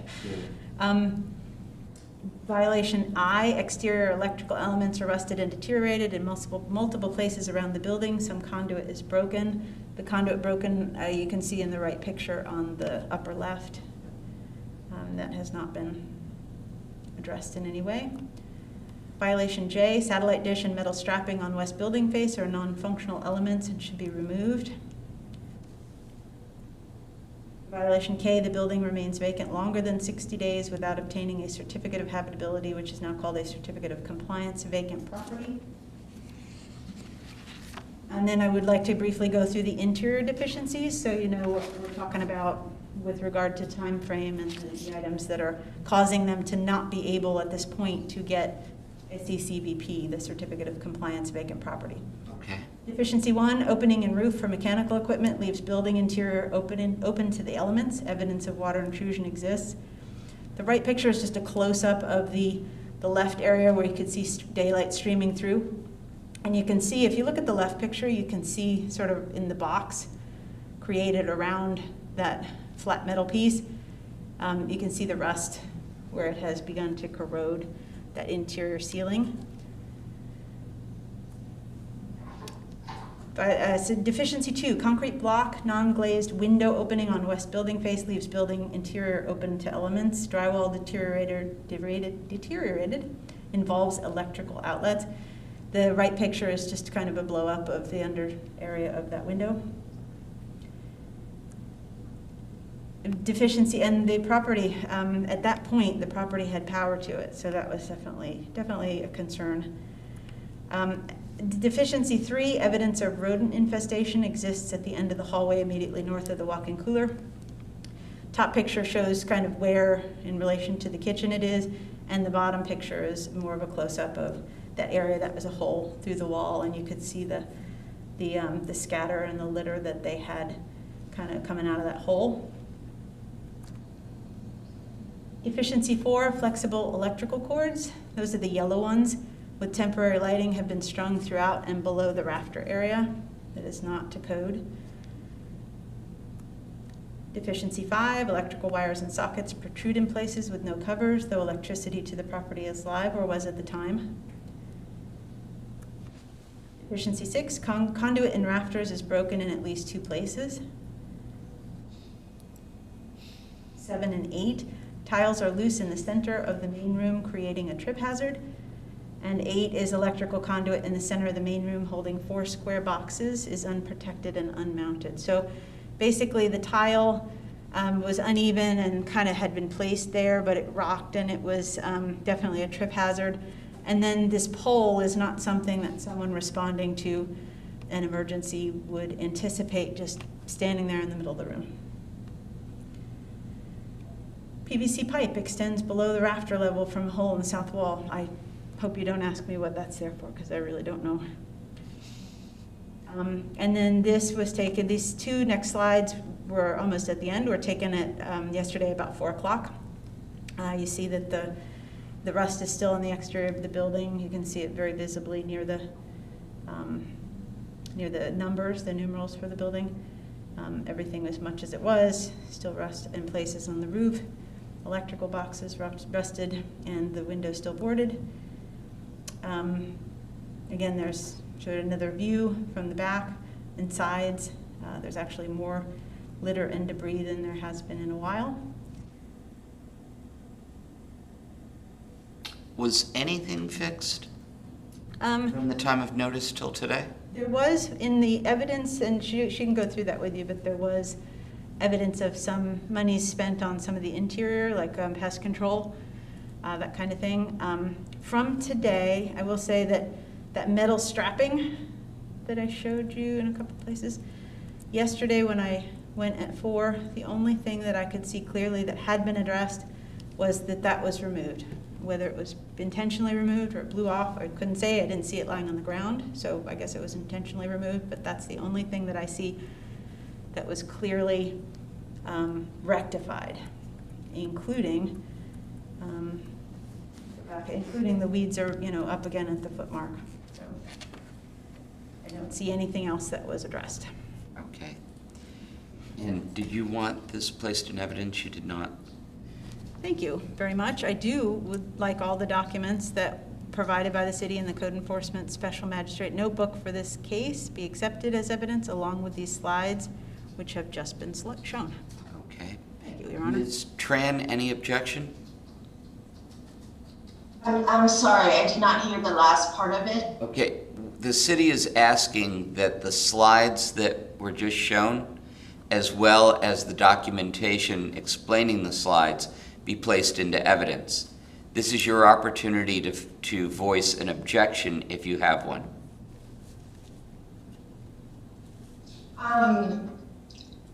If the slides are placed in evidence, that is fine, because if those are actual pictures of the building right now, yes. Okay. Do I have a chance to present what I have or any evidence later after this? Yes, ma'am. I'm going to receive the city's slides and documentation into evidence.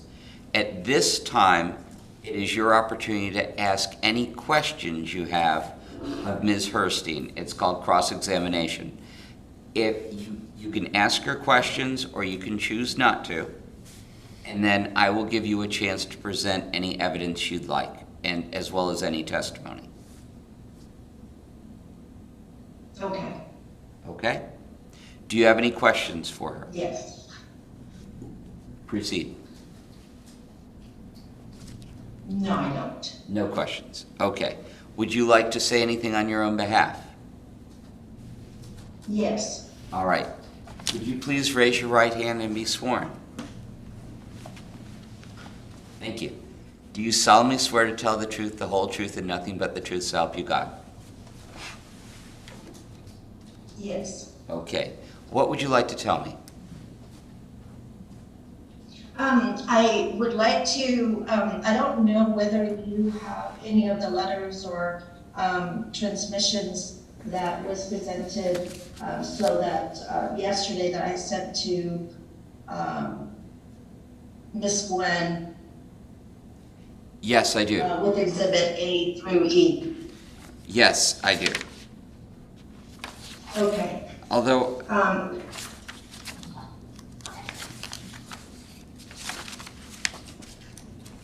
where did you label them so that I can follow along?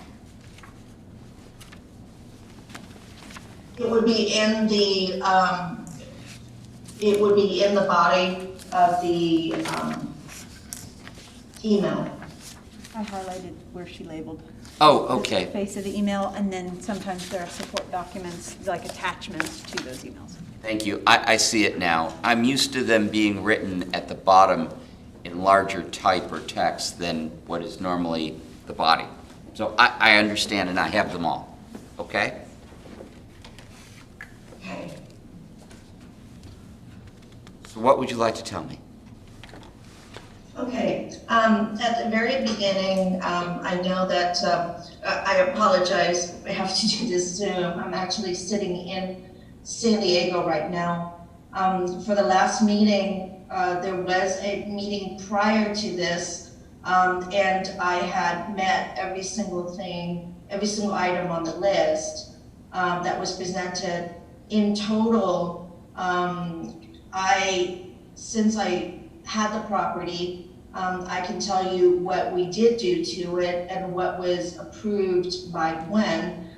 We put in around almost $50,000 to one, the rust and the paint of the building. I'd like to address that. It was actually painted, and there is, we did get a permit for the paint and for all of the rust repair, all of that, and Gwen will have some information on that.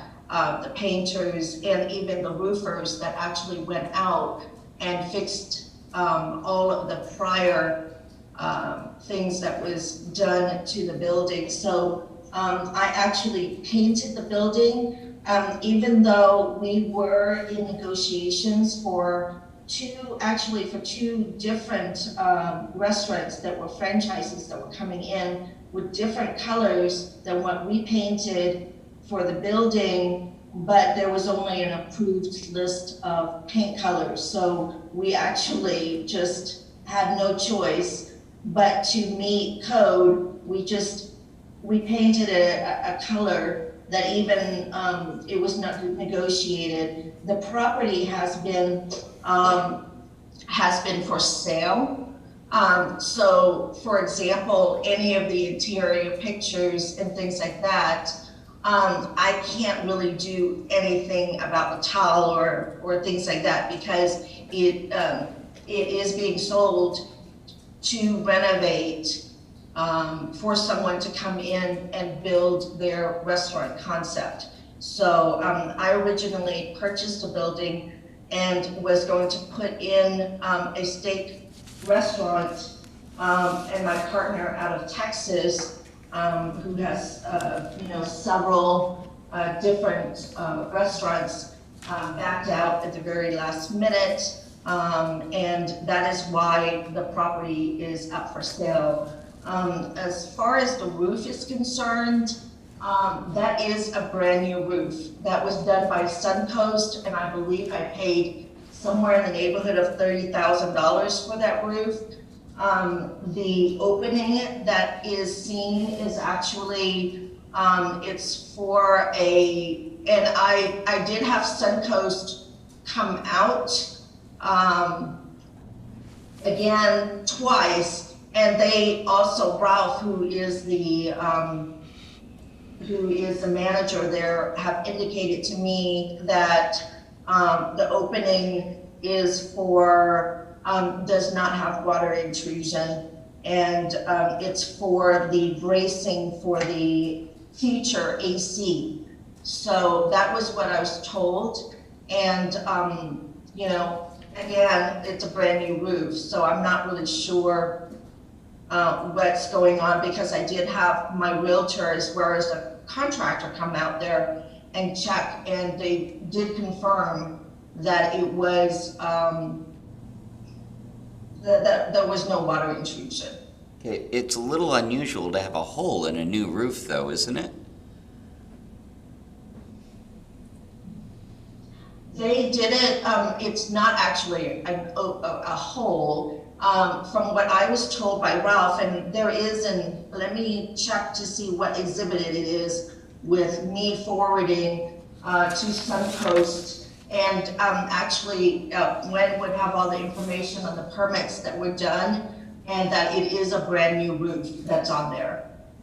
And there's, you know, I know that there's a warranty. So when I first came in, I mean, we put in a brand new roof. Okay. You started your testimony talking about paint. The pictures that the city showed, is that the new paint that they're showing us? Yes. Okay. Yes, in fact, the building before I painted it actually had a better color. Unfortunately, when I came in, and I know Gwen have told me that things have changed, but Daytona Shores only had a list of approved colors, and I was told that I can only choose from that list, and Gwen will have all the permits that were pulled to actually paint new. I believe I pay a little bit over $6,000 to paint that building. Okay. What else would you like to tell me? So this is the events that happened was when I received the notice that Gwen wanted to do an interior inspection. I was actually surprised, because I did tell her that the building, first of all, it's been stripped, and with the intention of building out for a build out. So, you know, for example, the tiles, I'm not going to put in tiles to pay for tiles that again, it's like paint. We don't know what the new restaurant concept is going to be. So that is, I was surprised for all the interior finishes that Gwen was talking about, because again, I don't know what the concept is. I mean, it's a complete new build out. I can't do anything about that. As far as the intrusion of any animals that were, I guess, for mice or anything that had entered the building, we remedied that, and I had emailed, there is an email to Gwen that basically states, and with the receipts of what I pay for, again, for monthly maintenance. One of the things that Gwen had mentioned was a monthly lawn service. I actually pay somewhere in the neighborhood of around $200 a month, every single month, to have someone come twice a month, not once a month. So that is my monthly maintenance, and I did send the receipts and the invoices that I pay for someone to go on the property twice a month to check the property. The property, the first email that I sent when I received notice. And if you look through exhibit, let's just start with the first exhibit.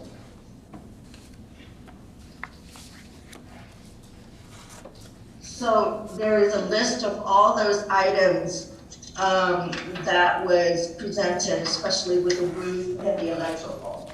The first thing that I did was I coordinated with my assistant, Oyuki, as you can see on the first exhibit 1, is that we made a list of every single contractor, which included 1, the roofer, 2 was the electrician, 3, Joe and Fern are my maintenance guys, and Gal that does the lawn maintenance, and also any other smaller task items that don't require permits and things like that.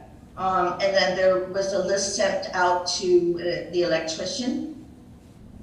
So do you see those things on exhibit A? Okay, I have Exhibit A, and Exhibit B has a list. It says roofer, electrician, Joe and Fern. Is that the list you're referring to? Yes. Okay. Let me see what was, I apologize. I also didn't have a chance to label this. What do you have as your exhibit?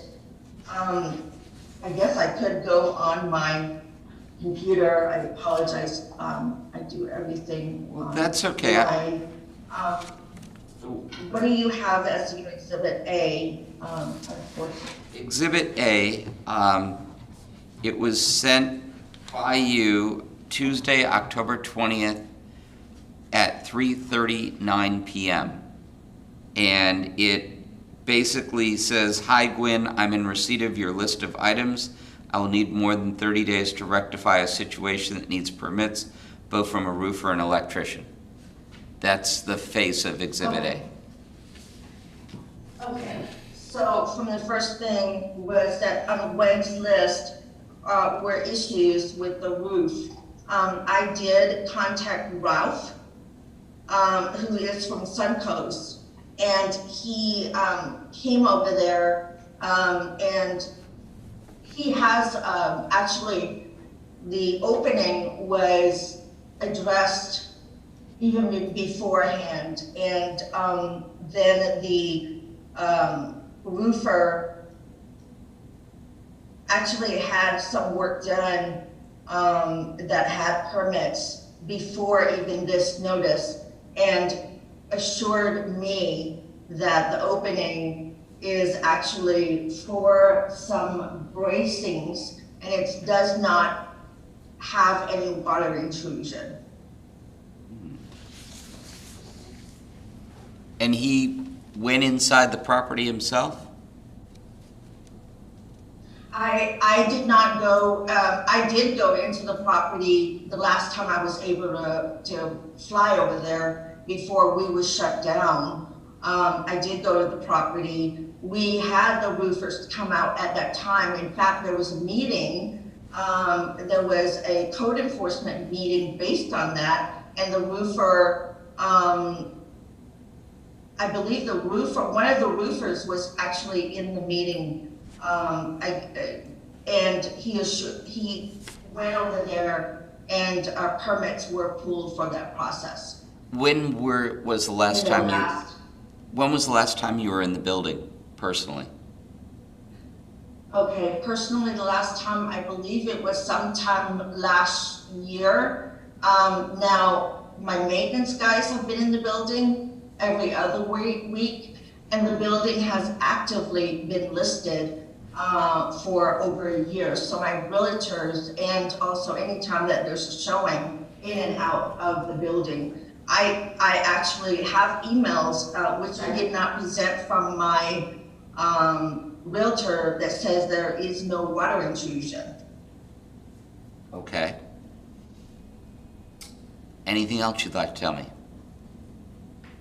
Yes.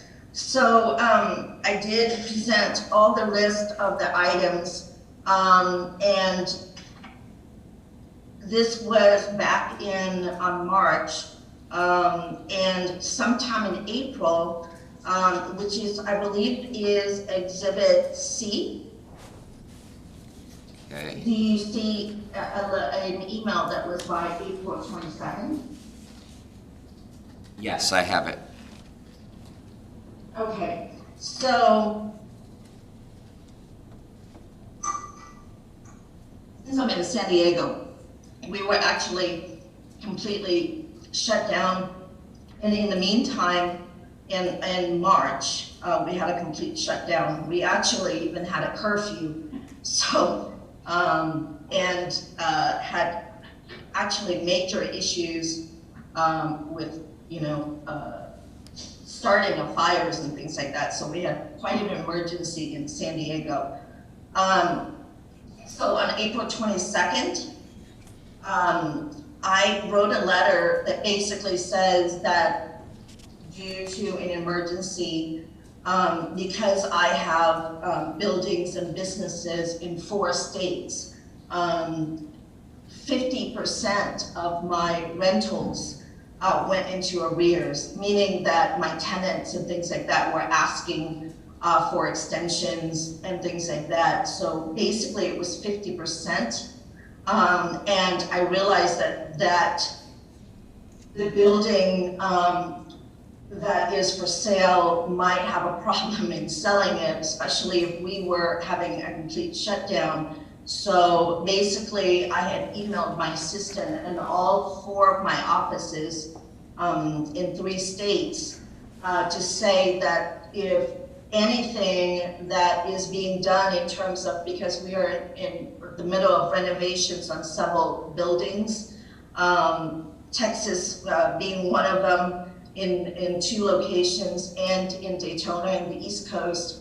Then I'm also in Texas and as well as in California, that we were going to put our company in an emergency situation, and that anything that does not pertain to health and anything that is pending that we're renovating was going to be stopped until further notice. So I had informed Glenn of this. And the fact that the building it's not for occupancy, it's actually vacant for remodel. The city economic board is well aware of that, because every single time I've ever had anyone that wanted to purchase the restaurant, I know that the economic board with Stewart has contacted me, and we have actually coordinated 2 clients, one of them being another steakhouse, that went to the economic board. Right now, there is another bakery from Minnesota that is in talks with the economic board about getting some funding for them to come on board. All of these things, the building is vacant, 1, and 2, in the letter that's on April 22nd, I informed Glenn that I was going to, 1, shut off the electricity and water, and only addressed issues, not that I wasn't going to address, only addressed issues that had to do with health and safety, which the first thing that I did when I found out that there was any pest, I sent pest control, and they made sure that every single thing in the building, and there was no opening in that window that you saw. It was closed off and sealed, but the damage was prior to that. And I was told by a couple of restaurateurs that they were actually going to remove that area altogether and do some sort of a drive-through. So I did not, I do not want to do anything to fix that issue in terms of stucco work, and I addressed any kind of intrusion in terms of water. There is no intrusion with that. So I wrote a letter that basically says there are no safety issues in the building, especially with electricity being turned off. I had my realtor check for the roof for any leaks, and there are no leaks, except for water intrusion that occurred over a year ago that was fixed by the current roofer.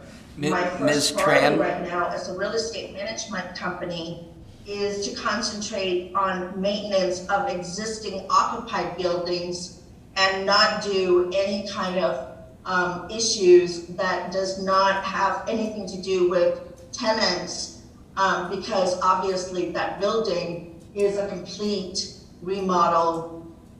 It's not, you know, someone's gonna take and remove all the walls, remove all of that. Doesn't make sense for me to do tile work and all the little items that someone is gonna go and change. For example, the same thing that I did with paint. I painted it in this pastel color that was required, but any kind of new franchise that's gonna come in is gonna paint it a different color. So again, that was $5,000 down the drain. But in terms of the roofing, that's a brand new roof.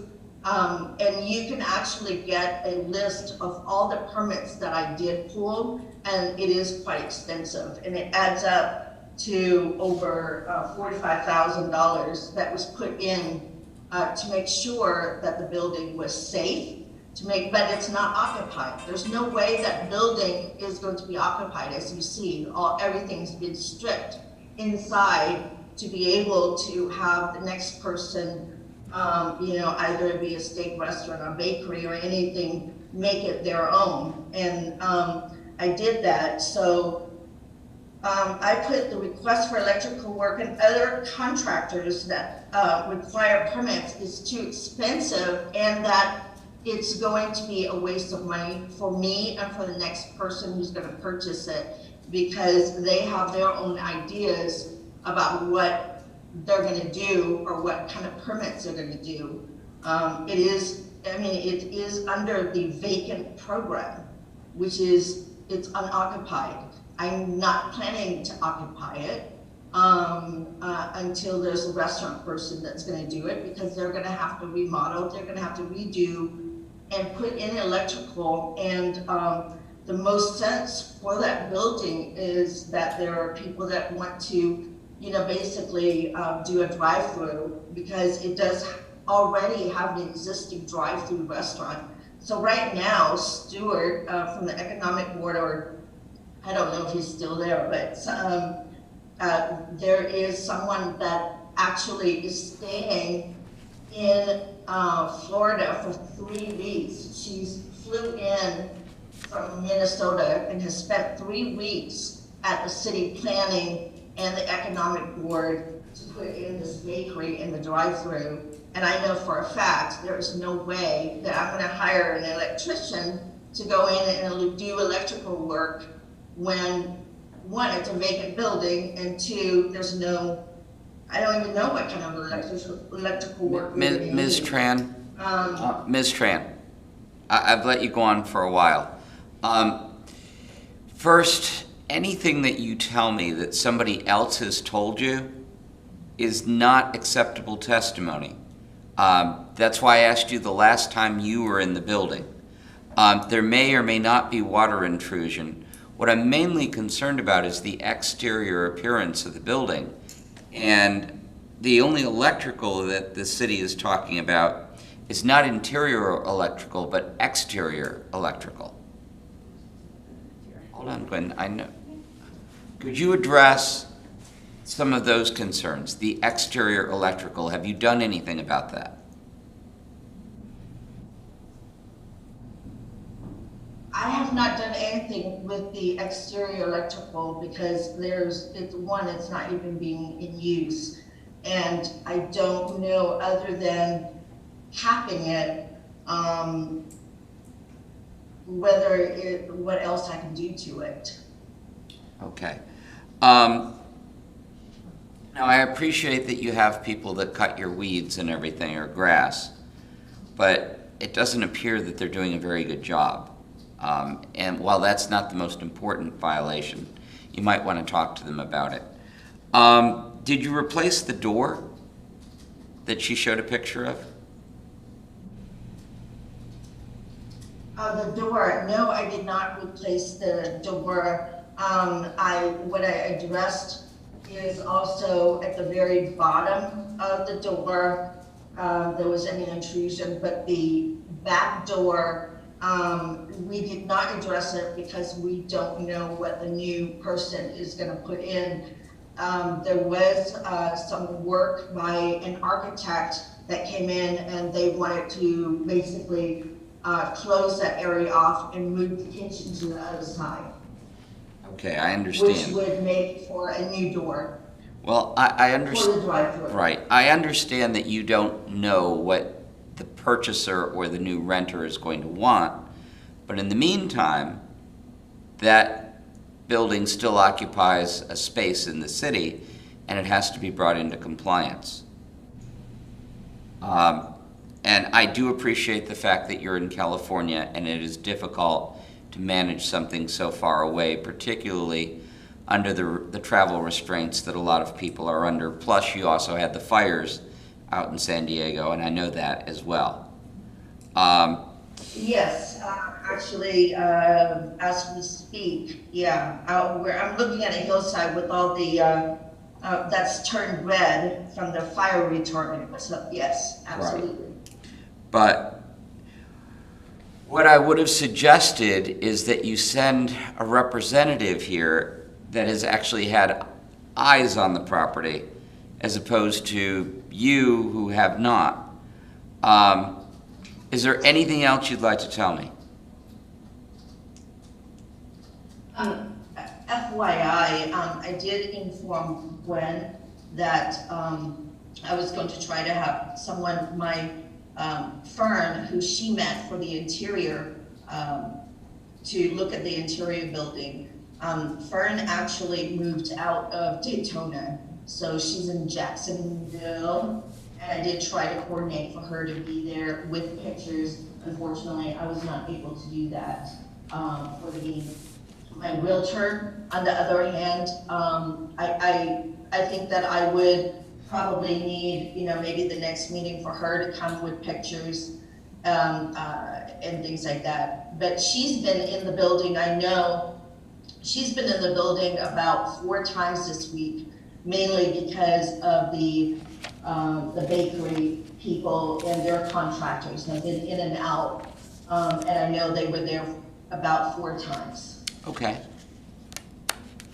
All right. Having seen and heard the evidence of both parties, I am going to find you in violation A through K. I don't find this to be something that's unmanageable on your part. I'm going to give you 60 days to come into compliance. If you fail to come into compliance, there'll be a fine of $250 a day until you do come into compliance. I'm also ordering that you pay the city's costs of, where's that? Probably 161. 147.79 within 30 days. If you are able to produce a person who can show that these have been corrected and you'd like me to see them, our next meeting is December 2nd. Is that correct? We could go. I'm sorry, November? We could go in, it's December 2nd, but we could go in and inspect, and then at the end of the 60 days, we would come back and we would Right. be able to present that evidence to you at that time. And we're happy to re-inspect, we're happy to meet, I could meet somebody there inside tomorrow with you so that you have an updated list. If you've taken care of some of these things, fantastic. I do have a couple questions that I would like to get on the record if Sure. In just 1 second. So, ma'am, that means you do not owe any of the fines if you take care of these problems within 60 days. What did you want to put on the record?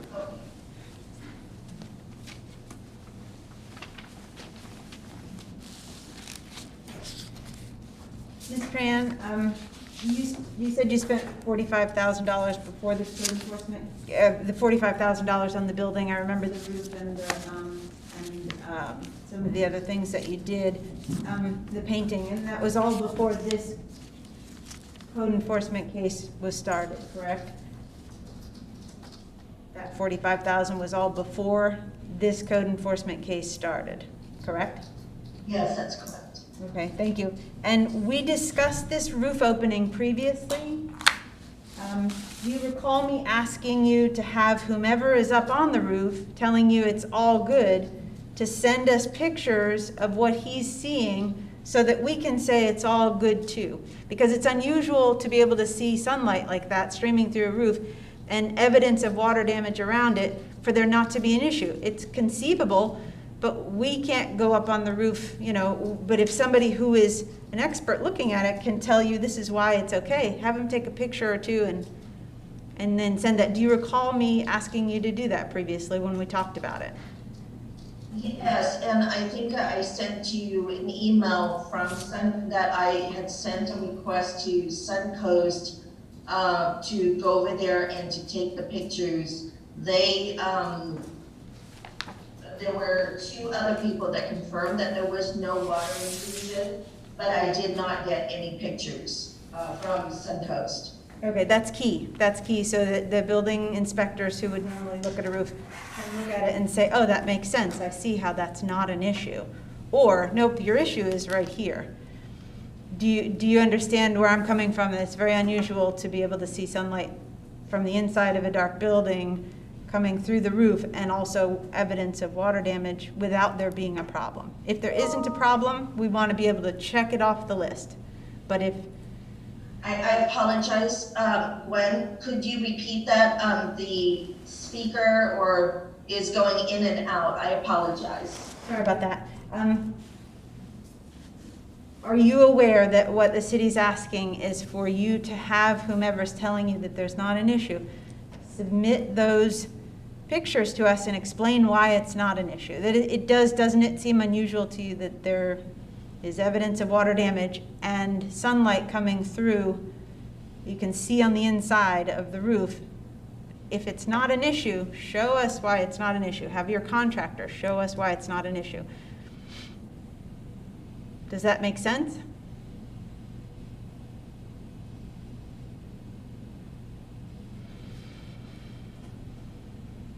Can you hear us, Ms. What? Tran? I kind of got the gist of through maybe 40% of what Gwen was saying, but I do understand that what, to repeat, are you requesting pictures on top of the roof from the roofer? If it will demonstrate that there is not an issue, why seeing sunlight is normal and an intact roof system that's not causing any interior leaks. We can also arrange to meet them up there if they want to show us. Okay, I am going to contact Ralph again, and I think it'd be better if he goes there with an inspector, so I will have to have him coordinate with you to actually go over there, because I don't know why he cannot send me the pictures. Okay, thank you. Are you aware that the Certificate of Compliance Vacant Buildings Ordinance, which was put in place last year, does require a higher standard for vacant buildings? It requires that they be brought to a level of safety specifically for emergency responders, for potential lessees, anybody who might be inside your building, like these folks from the bakery that you mentioned, and also for trespassers. The requirement for vacant buildings, the standard for the interior, was raised when that Certificate of Compliance Vacant Building Ordinance was passed. Were you aware of that? That was the initial letter I sent you. No, I was actually not aware of the fact that for example, are you talking about the loose tiles at the center of the room? Everything on that deficiency letter, including loose tiles, it's in support of that ordinance that passed. Yes, the loose tiles as an example.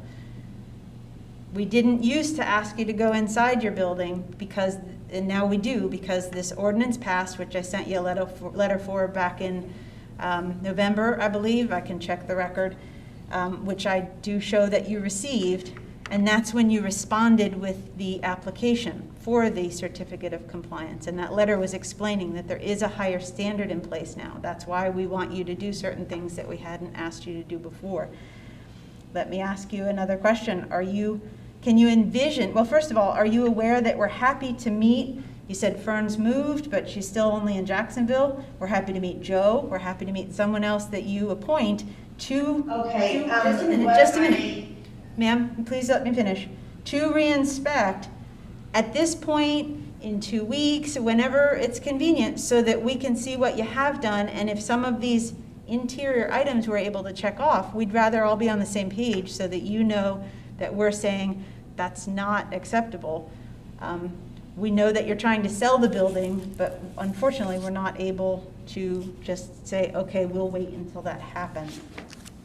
Can you envision a way to eliminate the trip hazard with the tiling issue without retiling the building? We're not asking you to retile the building unless you want to, but can you envision a way making sure there's not a half-inch lip between levels without having to spend a lot of money? I apologize, I wasn't meaning to interrupt. I was just going to say that you are going in and out, and I am getting, again, a partial, so I just want to reiterate what I'm hearing. Because again, it is, with Zoom, it goes in and out. So could I repeat what I'm hearing you? Please. Partially what I'm hearing you. Please. Okay. Are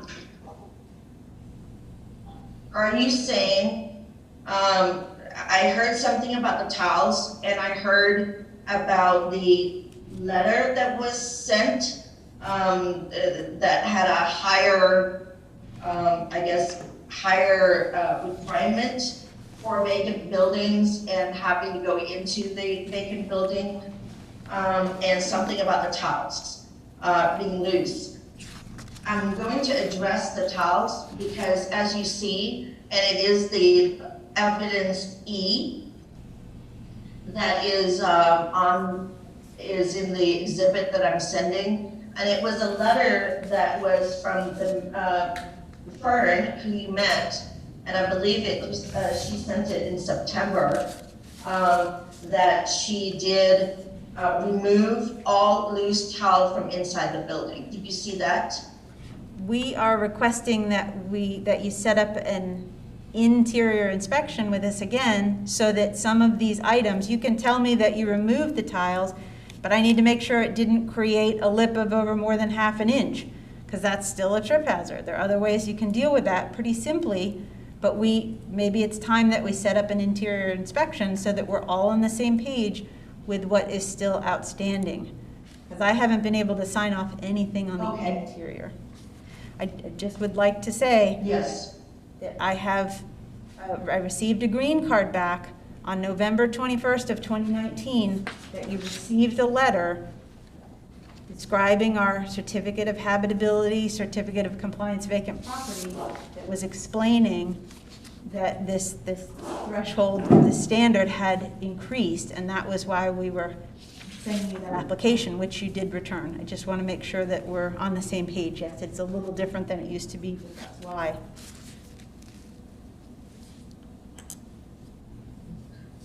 yes, so, okay, when are you done? I apologize.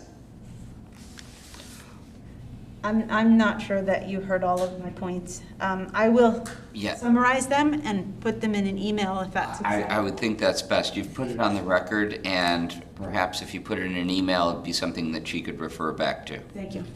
Okay. Ms. Tran, thank you very much for appearing, and your portion of this hearing is concluded. Okay, thank you. Thank you. All right. There's no more business to be brought. Our next meeting is December 2nd. Why is there no November meeting? Generally, we take, because the November meeting would fall right around Thanksgiving, and when people go away, the December meeting would fall near Christmas or when people are getting, so we generally take those two, smush them together to make an early December meeting, and now have two, we have the one. Oh, okay. Does that make sense, and does it work for you? Yes, sure. If it works for you? If Sherry says it works for me, it works for me. Don't ever ask me anything like that, because I don't know. But that's, you know, yes. Okay. Okay, all right, so we're adjourned. Thank you, I know this went really long.